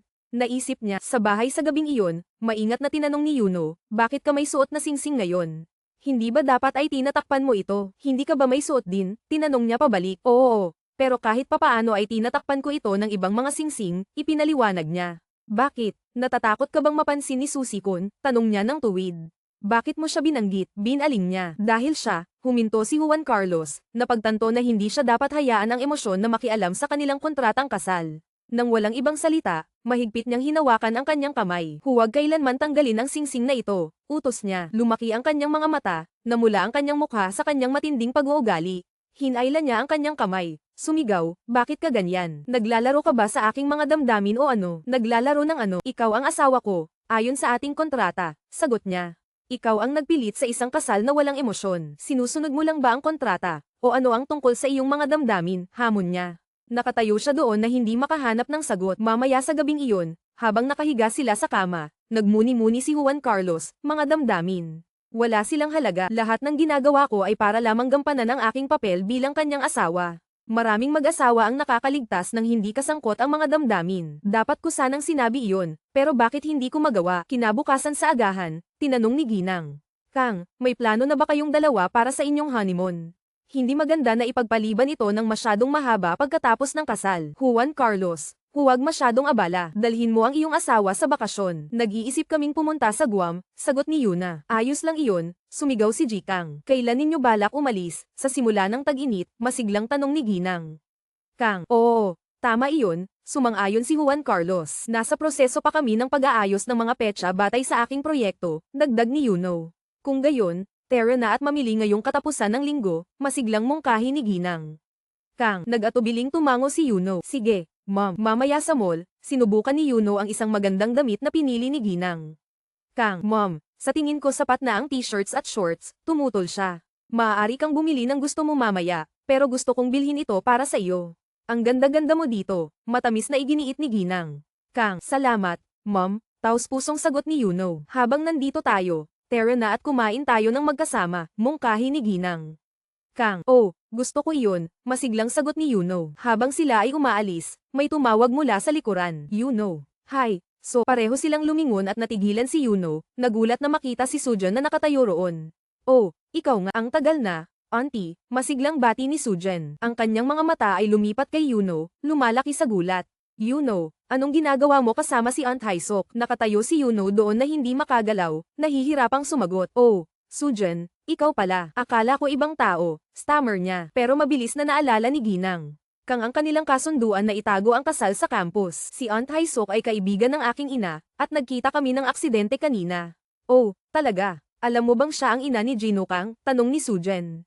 Hindi ko alam iyon, sinungaling ni Yuno. Mamaya, nagtanong si Sujan kay Ginang. Kang, Aunt, maaari bang kumain tayo ng magkasama? Oh, pasensya na, pero may plano na ako kasama ang aking pamilya, magalang na sagot ni Ginang. Kang, ibig sabihin ay darating din si Juan Carlos. Maaari ba akong sumama? Aunt, masiglang tanong ni Sujan. Nag-atubili si Ginang. Kang, hindi sigurado kung paano sisigot. Nakaramdam ng tensyon, mabilis na nagpasok si Yuna. Pasensya na, pero may grupo akong takdang aralin na dapat ipasa. Dapat na akong umalis ngayon. Salamat sa ara. No corresponding translation found. No corresponding translation found. Dapat na akong umalis ngayon. Salamat sa araw na ito. Aunt, nagmadali siyang umalis habang tinawag siya ni Ginang. Kang, you know. Salamat sa araw na ito. Aunt, nagmadali siyang umalis habang tinawag siya ni Ginang. Kang, you know. Kaya, aling restaurant tayo pupunta? Aunt, mamaya, habang naghihintay ng bus, naisip ni Yuno, ngayon, ano ang dapat kong gawin? Hindi ko maaring umuwi ng diretso dahil sinabi ko kay ina ni Juan Carlos na may grupo akong takdang aralin. Mag-aalala siya kung ako'y mahuhuli. Mas mabuti nang ipaalam sa kanya na malapit na akong umuwi. Ang kanyang isip ay bumalik kay Sujan. Hindi ko alam na si Sujan ay malapit sa pamilya ni Juan Carlos. Habang naglalakad siya sa kalye, may isang sasakyan na lumapit mula sa likuran. Akala ko nakita kita. Tawag ni Susikon, na bumaba mula sa sasakyan.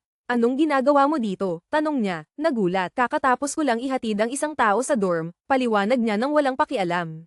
Tumingin siya sa suot niya at nangasar, bakit ganyan ang suot mo? Nasa blind date ka ba o dumadalaw sa kasal? Kakalabas ko lang, sagot niya ng awkward. Saan ka pupunta ngayon? Wala ka pang dinner, di ba? Tara, kumain tayo. Suhestyon niya ng masigla, hinawakan ang kamay niya at hinayla siya.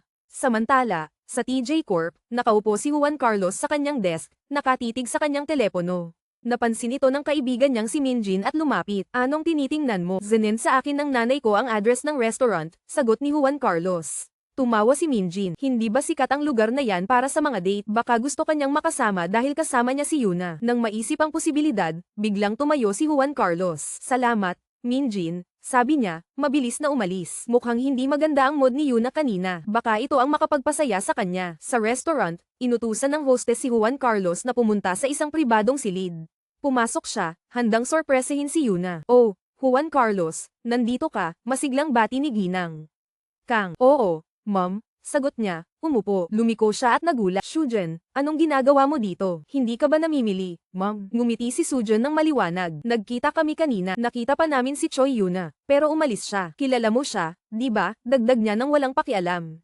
Naging madilim ang ekspresyon ni Juan Carlos habang mabilis na kinuha ang kanyang telepono. Nag-type siya ng mensahe kay Yuno, nasaan ka? Okay ka lang. Kailangan ko bang sunduin ka? Hindi mapigilan ang kanyang pag-aalala, bigla siyang tumayo. Pasensya na, pero may mahalagang bagay na lumitaw, paumanhin niya, mabilis na umalis habang tinatawagan siya. Nang sa wakas ay sumagot si Yuno, sinabi niya ng matalim, Yuno, okay ka lang. Maraming beses na kitang tinawagan. Mukhang kalmado siya sa kabilang linya. Nasa harap ako ng campus. Medyo mahuhuli ako. May meeting lang ako sa isang kaibigan bago umuwi. Tumatagilid ang mga balikat ni Juan Carlos nang marinig ang pamilyar na boses sa likuran. Sofia, kasama siya ni Susikon. At nandito ako, nag-aalala para sa kanya. Pero bakit parang hindi ako mapakali? Sa restaurant, nagpaalam si Susikon na maghuhugas ng kamay habang nag-iisa si Yuna. Salamat, Susikon, tawag niya. Walang anuman. Magkaibigan tayo, Yuna, sagot niya ng masigla. Habang naghihintay, napansin niya ang kanyang wedding ring. Nag-atubiling sandali, dahan-dahan niyang inalis ito, inilagay sa kanyang bag. Ito ang unang pagkakataon na inalis ko ito. Nakakabahala, pero ano pa ang magagawa ko? Nang dumating ang pagkain, tinawag niya, Sofia, bilisan mo. Nandito na ang pagkain. Bigla, narinig niya ang pamilyar na boses sa likuran niya. Sa wakas, nahanap kita, Choi Yuna. Lumaki ang kanyang mga mata sa gulat, nakap-frozen sa gitna ng pag-abot para sa kanyang chopsticks. Nakatayo si Juan Carlos doon, bahagyang hingal, ang kanyang matinding titig ay nakatuon sa kanya. Bakit siya nandito? Naisip niya, ang kanyang puso ay mabilis na tumitibok. Nang sila'y umupo sa mesa, sinabi ni Suki, oh, hindi ko inasahan na kakain dito si Ginoong Kang.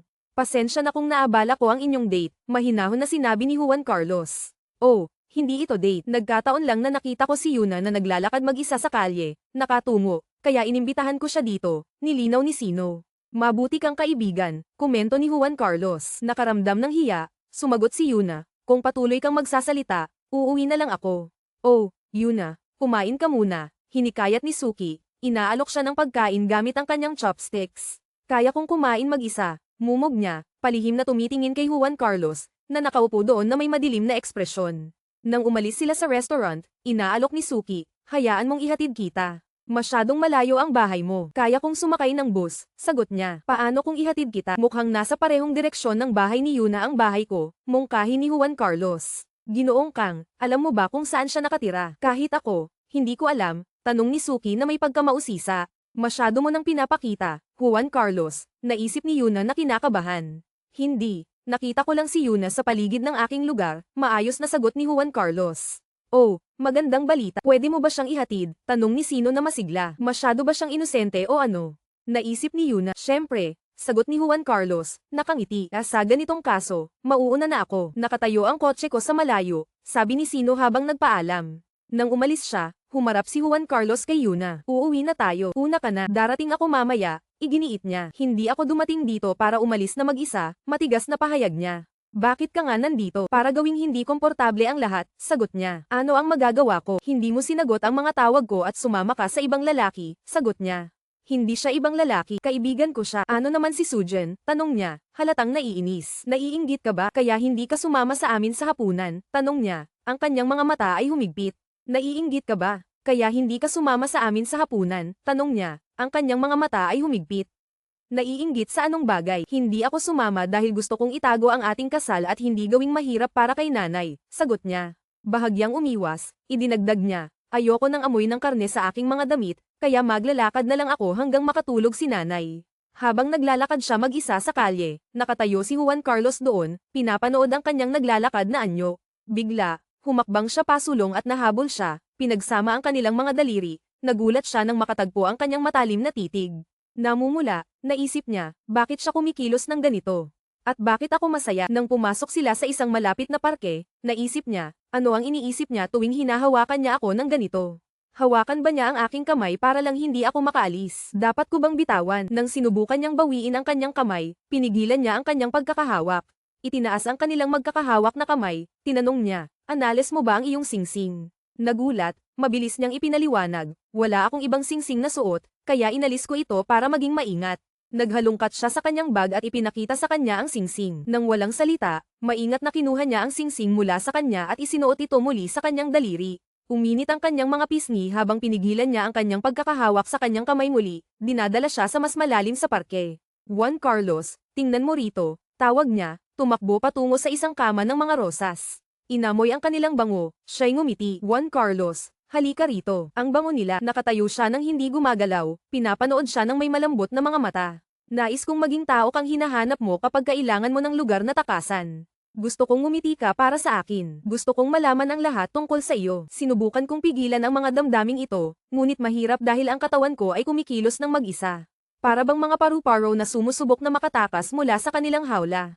Ito ba ang nararamdaman ni Yuna? Ang amoy ng mga rosas ay katulad ng tahanan, naisip niya. Nang umalis ako sa bahay, ang parehong amoy ay nanatili sa akin. Pero siguro, masyado akong nagtagal sa restaurant. Lumapit siya sa kanya, bahagyang umamoy. Ang amoy ng mga rosas ay katulad ng tahanan, naisip niya.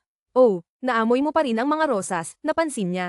Tumingin siya sa kanya, tinanong, maaamoy mo ba ang mga rosas? Nasa akin din. Ang kanyang titig ay naging madilim sa tindi. Ayokong bitawan ka, hindi sa sinuman. Yumuko siya hanggang ang isang hininga na lang ang naghihiwalay sa kanilang mga labi. Gusto kong makuha ka ng buo. Bago siya makasagot, tinakpan niya ang kanyang mga labi gamit ang kanya.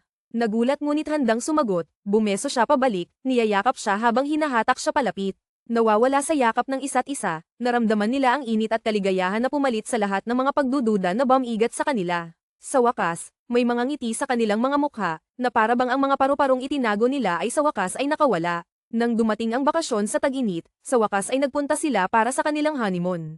Nakaupo sa tabi ni Juan Carlos sa eroplano, naisip ni Yuna. Ang umupo sa tabi niya ng ilang oras ay hindi madali, lalo na pagkatapos ng gabing iyon.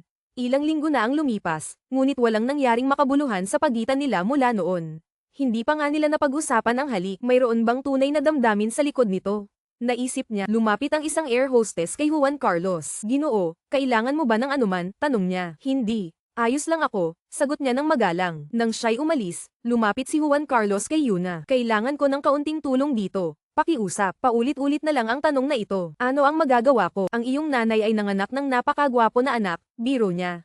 Maingat niyang hinawakan ang kanyang kamay at inilagay ang kanyang ulo sa kanyang dibdib.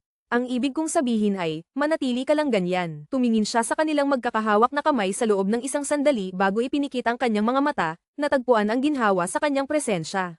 Nang dumating sila sa Guam, napahiyaw si Yuna sa kanilang hotel room. Wow! Ang ganda ng kwartong ito. Nakikita ko ang karagatan mula rito, at may jacuzzi pa. Perpekto. Agad siyang tumakbo patungo sa silid tulugan ngunit natigilan nang makita ang isang kama na pinalamutian ng mga bulaklak na naglalabas ng malinaw na vibe ng honeymoon. Bago siya makapag-react, pumasok si Juan Carlos, may dalang mga bag. Nang makita siyang nakatayo ng matigas, nilapitan siya ni Juan Carlos, nag-aalala. Yuna, bakit ka nakatayo dyan? Oh, wala. Ang silid tulugan ay talagang kahanga-hanga, stammer niya. Kaya, saan mo gustong pumunta sunod? Tanong niya nang walang pakialam. Saan ka pupunta? Doon ako, sagot niya agad. Tingnan muna natin ito, mungkahi niya, hinawakan ang kanyang kamay at ginabayan siya palabas. Habang nakatayo sila sa tabi ng karagatan, napabuntong hininga si Yuna sa kasiyahan. Ang ganda, pwede kang uminom ng soda at manood ng paglubog ng araw magpakailanman. Gusto kong manirahan dito, hindi ko inasahan na mag-enjoy ka ng ganito sa honeymoon na ito, biro niya. Bakasyon ito, paano ko hindi ito ma-enjoy? Sagot niya nang may kalikutan. Bilang karagdagan, masaya ako na sa wakas ay nakapunta na tayo sa ating honeymoon. Anong ibig mong sabihin? Tanong niya, nakayuko ang ulo. Sobrang abala tayo. Hindi talaga tayo nagkaroon ng pagkakataong makipag-usap. Gusto kong maging mas malapit sa iyo, inamin niya, ang kanyang mga mata ay malambot sa pagmamahal. Tumingin siya sa kanya, sinisip-sip ang kanyang sinseridad, pagkatapos ay ngumiti ng may pang-aasar. Hindi mo naman tinutukoy ang honeymoon night, di ba? Nahihiya, umikot siya at naglakad pabalik sa silid. Walang anuman, kalimutan mo na. Siguro ako lang ang nag-iisip ng ganito. Hindi si Juan Carlos. Isa lang ba akong laruan para sa kanya? Naisip niya ng malungkot. Bago siya makaalis, hinawakan ni Juan Carlos ang kanyang kamay. Yuna, pasensya na, nagbibiro lang ako. Nagbibiro rin ako. Ang honeymoon na ito ay isang formalidad lang, di ba? Sagot niya, pilit na ngumiti. Hindi, hinayla siya sa isang mahigpit na yakap. Gusto ko ring maging malapit sa iyo. Tahimik silang naghawakan, tinatamasa ang sandali. Mamaya sa loob ng hotel room, tinawag ni Juan Carlos, handa ka na ba? Mamaya sa loob ng hotel room, tinawag ni Juan Carlos, handa ka na ba? Maganda ang binili ng iyong nanay. Pero hindi ako komportable na isuot ito, sagot niya mula sa banyo. Bakit hindi? Tanong niya habang binubuksan ang kanyang shirt. Nang walang sagot, lumapit siya at binuksan ang pintuan ng banyo nang walang babala. Huwag kang basta pumasok ng ganyan, sumigaw siya, nahihiya. Uminit ang kanyang mukha nang makita siya sa isang nakakabighaning pulang swimsuit. Hindi ko ba sinabi sa iyo na maghintay? At bakit ka naglalakad na walang shirt? Tanong niya. Agad niyang kinuha ang isang tuwalya at ibinalot ito sa kanya. Magsiswimming tayo. Huwag isuot ito. Magsuot ka ng ibang bagay. Huwag isuot ito. Magsuot ka ng ibang bagay. Pero ibinigay ito ng nanay mo sa akin. Paliwanag niya. Ayos lang. Wala siya rito para makita. Iginiit niya. Tumingin siya sa ibang direksyon at mahiyain na sinabi. Pero wala akong ibang swimsuit. Paano kung mag-relax na lang tayo sa jacuzzi? Kung ikaw lang, okay lang sa akin. Lalong namula ang mukha ni Juan Carlos. Bigla siyang umiwas. Hindi. Bumili na lang tayo ng ibang swimsuit. Sabi mo, hindi ka komportable, di ba? Sabi mo, hindi ka komportable, di ba? Nang maglaon, naglakad sila na magkahawak kamay sa tabi ng dagat, tinatangkilik ang tanawin sa presensya ng isa't isa, umuupo ng magkasama at umiinom. Tinanong ni Juan Carlos, si Ginoong ba ang kaibigan mo mula pagkabata? Oo, alam niya ang lahat tungkol sa akin, kahit ang mga bagay na hindi alam ng lolo ko, sagot niya. Kaya pwede ko siyang tanungin tungkol sa lahat ng mga sikreto mo, pang-aasar niya. Pwede. O pwede mo akong tanungin, ano ang gusto mong malaman? Hamon niya. Yumakap siya sa kanyang baywang at lumapit. Gusto kong malaman ang lahat na mula ang kanyang mga pisngi. Pero bago siya makasagot, nakita niyang may mga tao mula sa kanilang bansa. Paano kung may makakilala sa atin? Bulong niya, nag-aalala. Malayo tayo sa bahay. Pinakalma siya. Pero hindi pa rin siya mapakali. Tumayo siya. Kailangan kong gumamit ng banyo. Babalik ako agad. Sabi niya at umalis. Sa banyo, nakatayo si Yuna na nag-iisip. Galit ba siya na umalis ako? Tanong niya sa sarili, naghalikan na kami dati, pero pagkatapos ng gabing iyon, parang iba na. Hinawakan niya ang kanyang dibdib kung saan kumakalabog ang kanyang puso. Napadpad ang isip niya sa isang pag-uusap kasama si Ginoong. Walang humahalikan para lang sa ensayo, sabi ni Ginoong nang may kumpiyansa. Dahil lang iyon sa dahilan, nagkakagusto kayo sa isa't isa, kaya, sinasabi mo bang may nararamdaman din si Juan Carlos para sa akin? Tanong ni Yuna nang may pag-aalinlangan. Ngumiti si Ginoong nang may kaalaman, si Juan Carlos din. Ibig sabihin, may nararamdaman ka para sa kanya. Wow! Ang kaibigan kong si Choi Yuna ay sa wakas ay in love. Nang mapagtanto ang kanyang nararamdaman, nagmadali si Yuna palabas.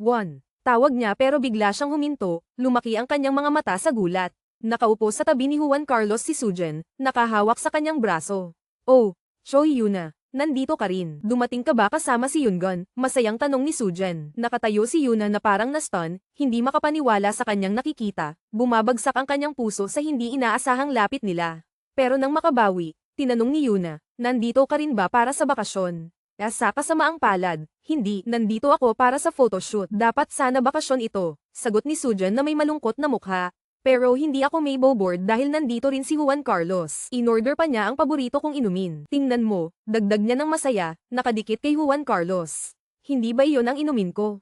Naisip ni Yuna. Biglang may lumapit na staff. Miss Sujan, pakiusap, halika na. Oras na para magpalit ng makeup. Tumayo si Sujan, hinahatak si Juan Carlos kasama niya. Halika. Juan Carlos, panoorin mo ang photoshoot ko. Masisiyahan ang mga tao na makita ka. Pero may plano ako kasama ang iba, sagot niya. Oh, kasama si Yuna, tanong niya. Hindi, syempre hindi. Paalam, Sujan, paalam, Ginoong Kang. Mabilis na nagpasok si Yuno, habang kamakaway. Bumaling si Juan Carlos kay Yuno nang marinig ang kanyang sagot, ang kanyang ekspresyon ay hindi mabasa bago siya hilahin ni Sujan palayo. Nakatayo si Yuno doon, pinapanood ang kanilang mga nawawalang figura. Sa shooting site, tinanong ng isang staff si Juan, kaibigan ka ba ni Sujan o modelo? Hindi ako modelo, sagot niya. Sa mga sandaling iyon, bumalik si Sujan. Paano ako? Tanong niya kay Juan Carlos. Tumingin siya sa kanya na may bahagyang inis ngunit sumagot ng magalang, mukha kang maganda. Pwede na ba akong umalis? Pasensya na, pero may iba akong plano. Good luck sa photoshoot mo. Hinawakan ni Sujan ang kanyang kamay. Anong nagmamadali? Hindi ka ba pwedeng manatili at manood? Tanong niya ng may pagmamahal. Nang walang pag-aalinlangan, lumingon siya at matigas na sinabi, hindi, aalis na ako ngayon. Nagmadali siyang bumalik sa lugar kung saan niya huling nakita si Yuna, tinatawag ang kanyang pangalan. Pero walang tao sa lugar, nawala na siya. Mabilis na bumalik sa hotel, sinuri niya ang bawat silid, ang living area, ang silid tulugan, kahit ang banyo, ngunit wala siya roon. Nang ilabas niya ang kanyang telepono, narinig niyang tumunog ito, ngunit ang tunog ay nagmula sa istante ng banyo. Nakalimutan niya ang kanyang telepono. Ang pag-aalala ay sumikop sa kanya. Saan siya pumunta? Wala siyang kilala dito. Ang kanyang isipan ay napuno ng mga tanong na walang sagot. Bigla, bumukas ang pinto. Lumingon siya ng mabilis habang pumasok si Yuno. Sinasara ang pinto sa likod niya. Yuno, nasaan ka? Tanong niya, nagmamadaling lumapit sa kanya. Oh, nagpunta lang ako para bumili ng swimsuit. Paliwanag niya. Dapat ay sinabi mo sa akin. Sabi niya, ang boses ay nananatiling tensyonado. Paano ko naman masasabihan? Nandyan si Sujan sa iyo. Nagkasama kayo ng matagal, pero huwag mag-alala, hindi ko naman naisip ng masama, sagot niya. Hinawakan niya ang parehong kamay niya, dahilan para mahulog ang shopping bag sa sahig. Hinayla niya siya sa kanyang mga bisig, niyayakap siya ng mahigpit. Nag-aalala ako, alam mo, ito ba ang nararamdaman na sinasabi mo? Choi Yuna, bulong niya sa kanyang tainga. Ang kanyang mukha ay namula sa kanyang mga salita. Dahan-dahan, itinaas niya ang kanyang mga kamay at niyakap siya. Nagyakapan sila ng may pagnanasa, nararamdaman ang init ng isa't isa. Bigla, tumunog ang doorbell. Juan Carlos, tinig ni Sujan ang tumawag mula sa labas. Nagpanik, iniwas ni Yuno ang kanyang mukha. Juan Carlos, si Sujan yan. Paano mo? Pinutol niya ito. Hindi ko siya inanyayahan. Manatili tayo dito. Walang dahilan para alalahanin siya. Sa kabila ng patuloy na pagkatok at pagtawag ni Sujan, nanatili silang tahimik. Pagkatapos ng ilang sandali, nagtanong si Sujan, ayon sa receptionist, ito ang tamang silid, o baka wala siya, at sa huli ay umalis. Nang mapagtanto na nawala na si Sujan, nagtanong si Yuna, Juan Carlos, paano ko hindi siya maalagan? Anong ibig mong sabihin? Tanong niya. Hindi ba't delikado kung makita niya tayong magkasama? Halos nahuli tayo kanina. Sagot niya, nag-aalala. Natatakot ka ba na malaman ng mga tao sa campus ang tungkol sa ating kasal? Tanong niya, hindi iyon, pero kung malaman niya, magdudulot siya ng malaking gulo. Maliwanag na gusto ka niya, inamin ni Yuna. Wala akong pakialam sa kanya, at hindi ko siya gusto, matigas na sagot niya. At saka, nasa honeymoon tayo, dagdag niya, pinapadaan ang kanyang hinlalaki sa kanyang mga labi. Kaya, mag-focus ka sa akin at kalimutan ang lahat ng iba, bulong niya, itinaas ang kanyang baba patungo sa kanya. Yumuko siya, niyayakap ang kanyang baywang. Simula ngayon, hindi ka pwedeng lumabas nang wala ako, Choi Yuna, sabi niya na may pagmamayari. Pagkatapos ay nahuli niya ang kanyang mga labi sa isang malalim na halik. Tumugon siya, niyayakap ang isang kamay sa likod ng kanyang leeg at hinahawakan ang kanyang shirt gamit ang isa. Habang lumalalim ang halik, nag-alab ang kanilang pagnanasa, na nag-iwan sa kanila na walang hininga. Ang kanyang mga labi ay bumaba sa kanyang leeg, naglalagay ng mga mapusok na halik, na nagpasigaw sa kanya ng mahina. Nang muling nagtagpo ang kanilang mga mata, nakita niya ang pag-ibig, pagnanasa, at pananabik na nakikita sa kanyang titig. Sa sobrang tindi, nahihiya siyang iniwas ang kanyang mukha sa gilid, ang kanyang puso ay tumitibok ng mabilis. Sa susunod na sandali, inangat siya mula sa sahig, niyayakap ang kanyang mga binti sa kanyang baywang. Sa likas na paraan, niyakap niya ang kanyang mga braso sa kanyang leeg para sa suporta. Lumapit ang kanyang mukha, at nahuli niya ang kanyang mga labi sa isang mapusok na halik. Mahigpit siyang humawak sa kanya, ang kanyang mga braso at binti ay humahawak sa kanya na parang natatakot na bitawan, sumuko sa tindi ng sandali. Sa matatag na mga hakbang, dinala niya siya patungo sa silid tulugan. Dahan-dahan, inilatag niya siya sa malambot na kutson, ang kanyang katawan ay nakabitin sa itaas niya. Sinundan ng kanyang mga mata ang kanyang mga maramdaming tampok, inukit ang bawat detalye sa kanyang alaala. Dahan-dahan, pinagsama niya ang kanyang mga daliri sa kanya, pinipigilan ang kanyang mga kamay ng mahinahon sa kama. Habang umuusad ang gabi, naging malinaw na ito ay higit pa sa isang kasunduan sa kasal. Dumating ang umaga, ang sikat ng araw ay dumadaloy sa mga bintana, ang mga damit ay nakakalat sa sahig, at ang mga kalahating tapos na baso ng alak ay nakahiga sa mesa. Dahan-daang binuksan ni Yuno ang kanyang mga mata. Maaga pa, matulog ka pa, gisingin kita sa isang oras, bulong ng boses ni Juan Carlos mula sa itaas niya. Dumating ang kaalaman sa kanya, agad siyang umupo, hinahatak ang kumot sa paligid niya. Nirap niya ang kanyang braso sa kanya mula sa likod. Hindi mo ba naaalala? O kailangan ba nating ulitin ito? Nagbiro siya. Yumuko siya, naglagay ng malambot na halik sa kanyang noo. Huwag mag-alala, nagbibiro lang ako. Bagaman, hindi ko naman ikakahiya na yakapin ka ng kaunti pa, dagdag niya, hinahatak siya ng mas malapit sa kanyang yakap. Sumiklab siya sa kanyang yakap, ang kanyang ulo ay nakasandal sa kanyang dibdib, nararamdaman ang matatag na ritmo ng kanyang tibok ng puso. Ito ay umuugong sa kanya, nagpapakalma at naguugat sa kanya sa paraang hindi niya maipaliwanag. Dahan-dahan, itinaas niya ang kanyang mukha, niyayakap ang kanyang mga braso sa kanyang leeg, at dahan-daang pinindot ang kanyang mga labi sa kanya. Sa isang dahilan, ang tibok ng kanyang puso ay nagpapakalma sa akin. Ginagawa akong makaramdam ng ligtas, naisip N. Parang ang aming mga puso ay sabay, na parang naging isa kami. Sa kanilang huling araw, tinanong ni Juan Carlos, naipon mo na ba ang lahat?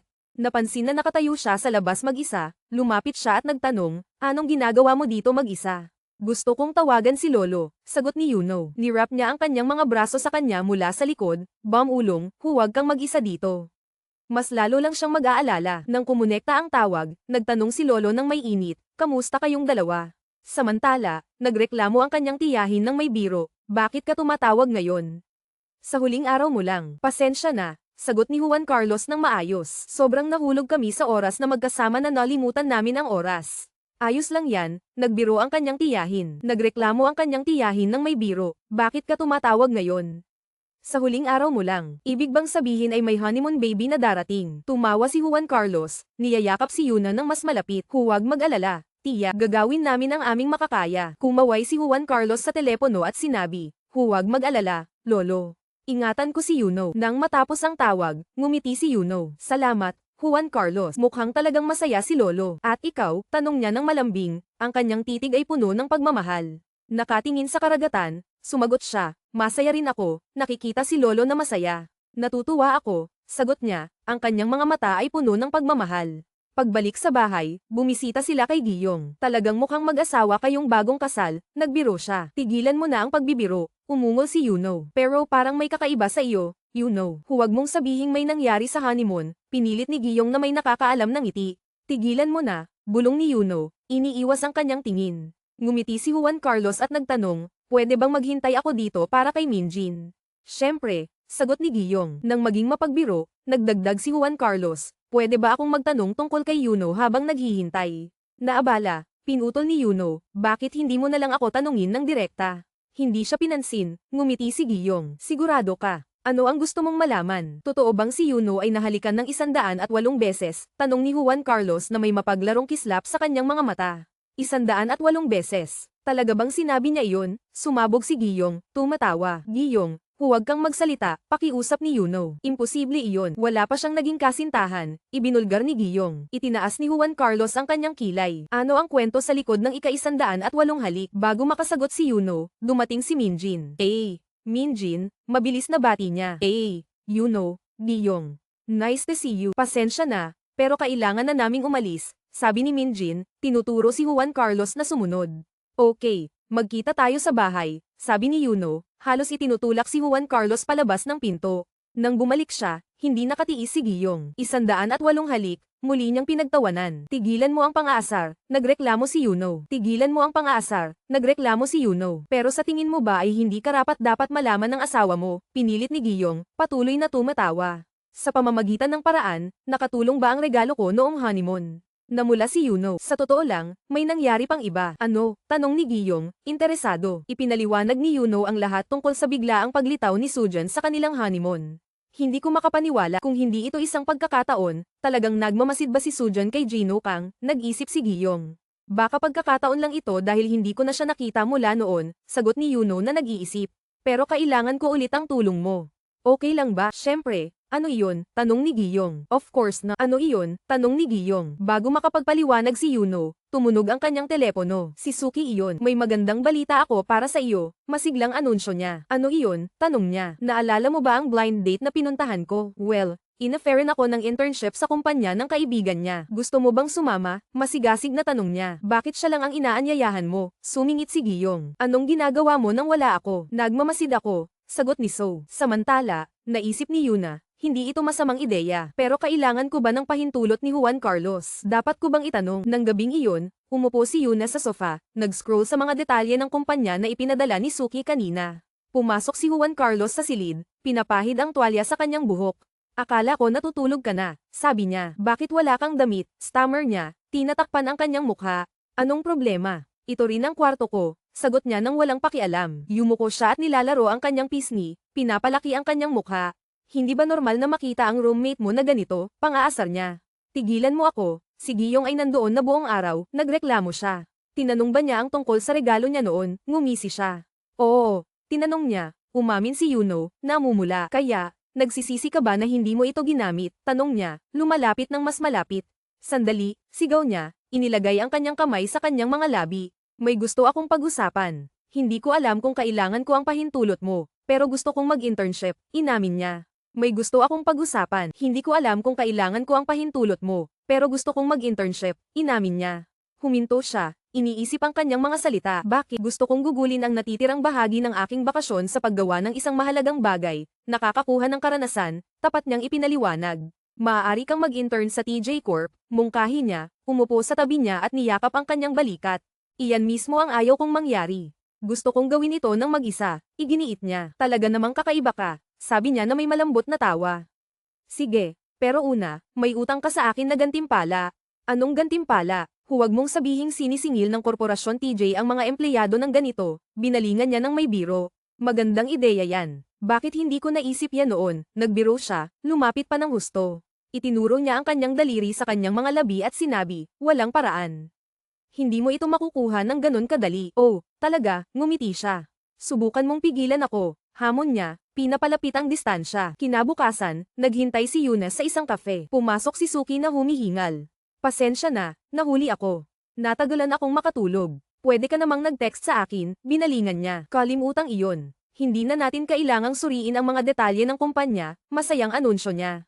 Anong nangyari? Nagbago ka ng isip? Tanong niya. Hindi mo ba narinig? Ang kumpanya ni Gino Kang ay nagbukas ng internship program. Dahil nakuha natin ang pinakamataas na marka sa huling pagsusulit, makakasali tayo ng direkta, ipinaliwanag niya. Swerte naman at nasa grupo kita, dagdag niya na may ngiti. Samantala, mabilis ang takbo ng isip ni Yuna. Dapat ito ay gawa ni Juan Carlos. Talagang pinabayaan ko siya, niloko niya ako. Pagkatapos,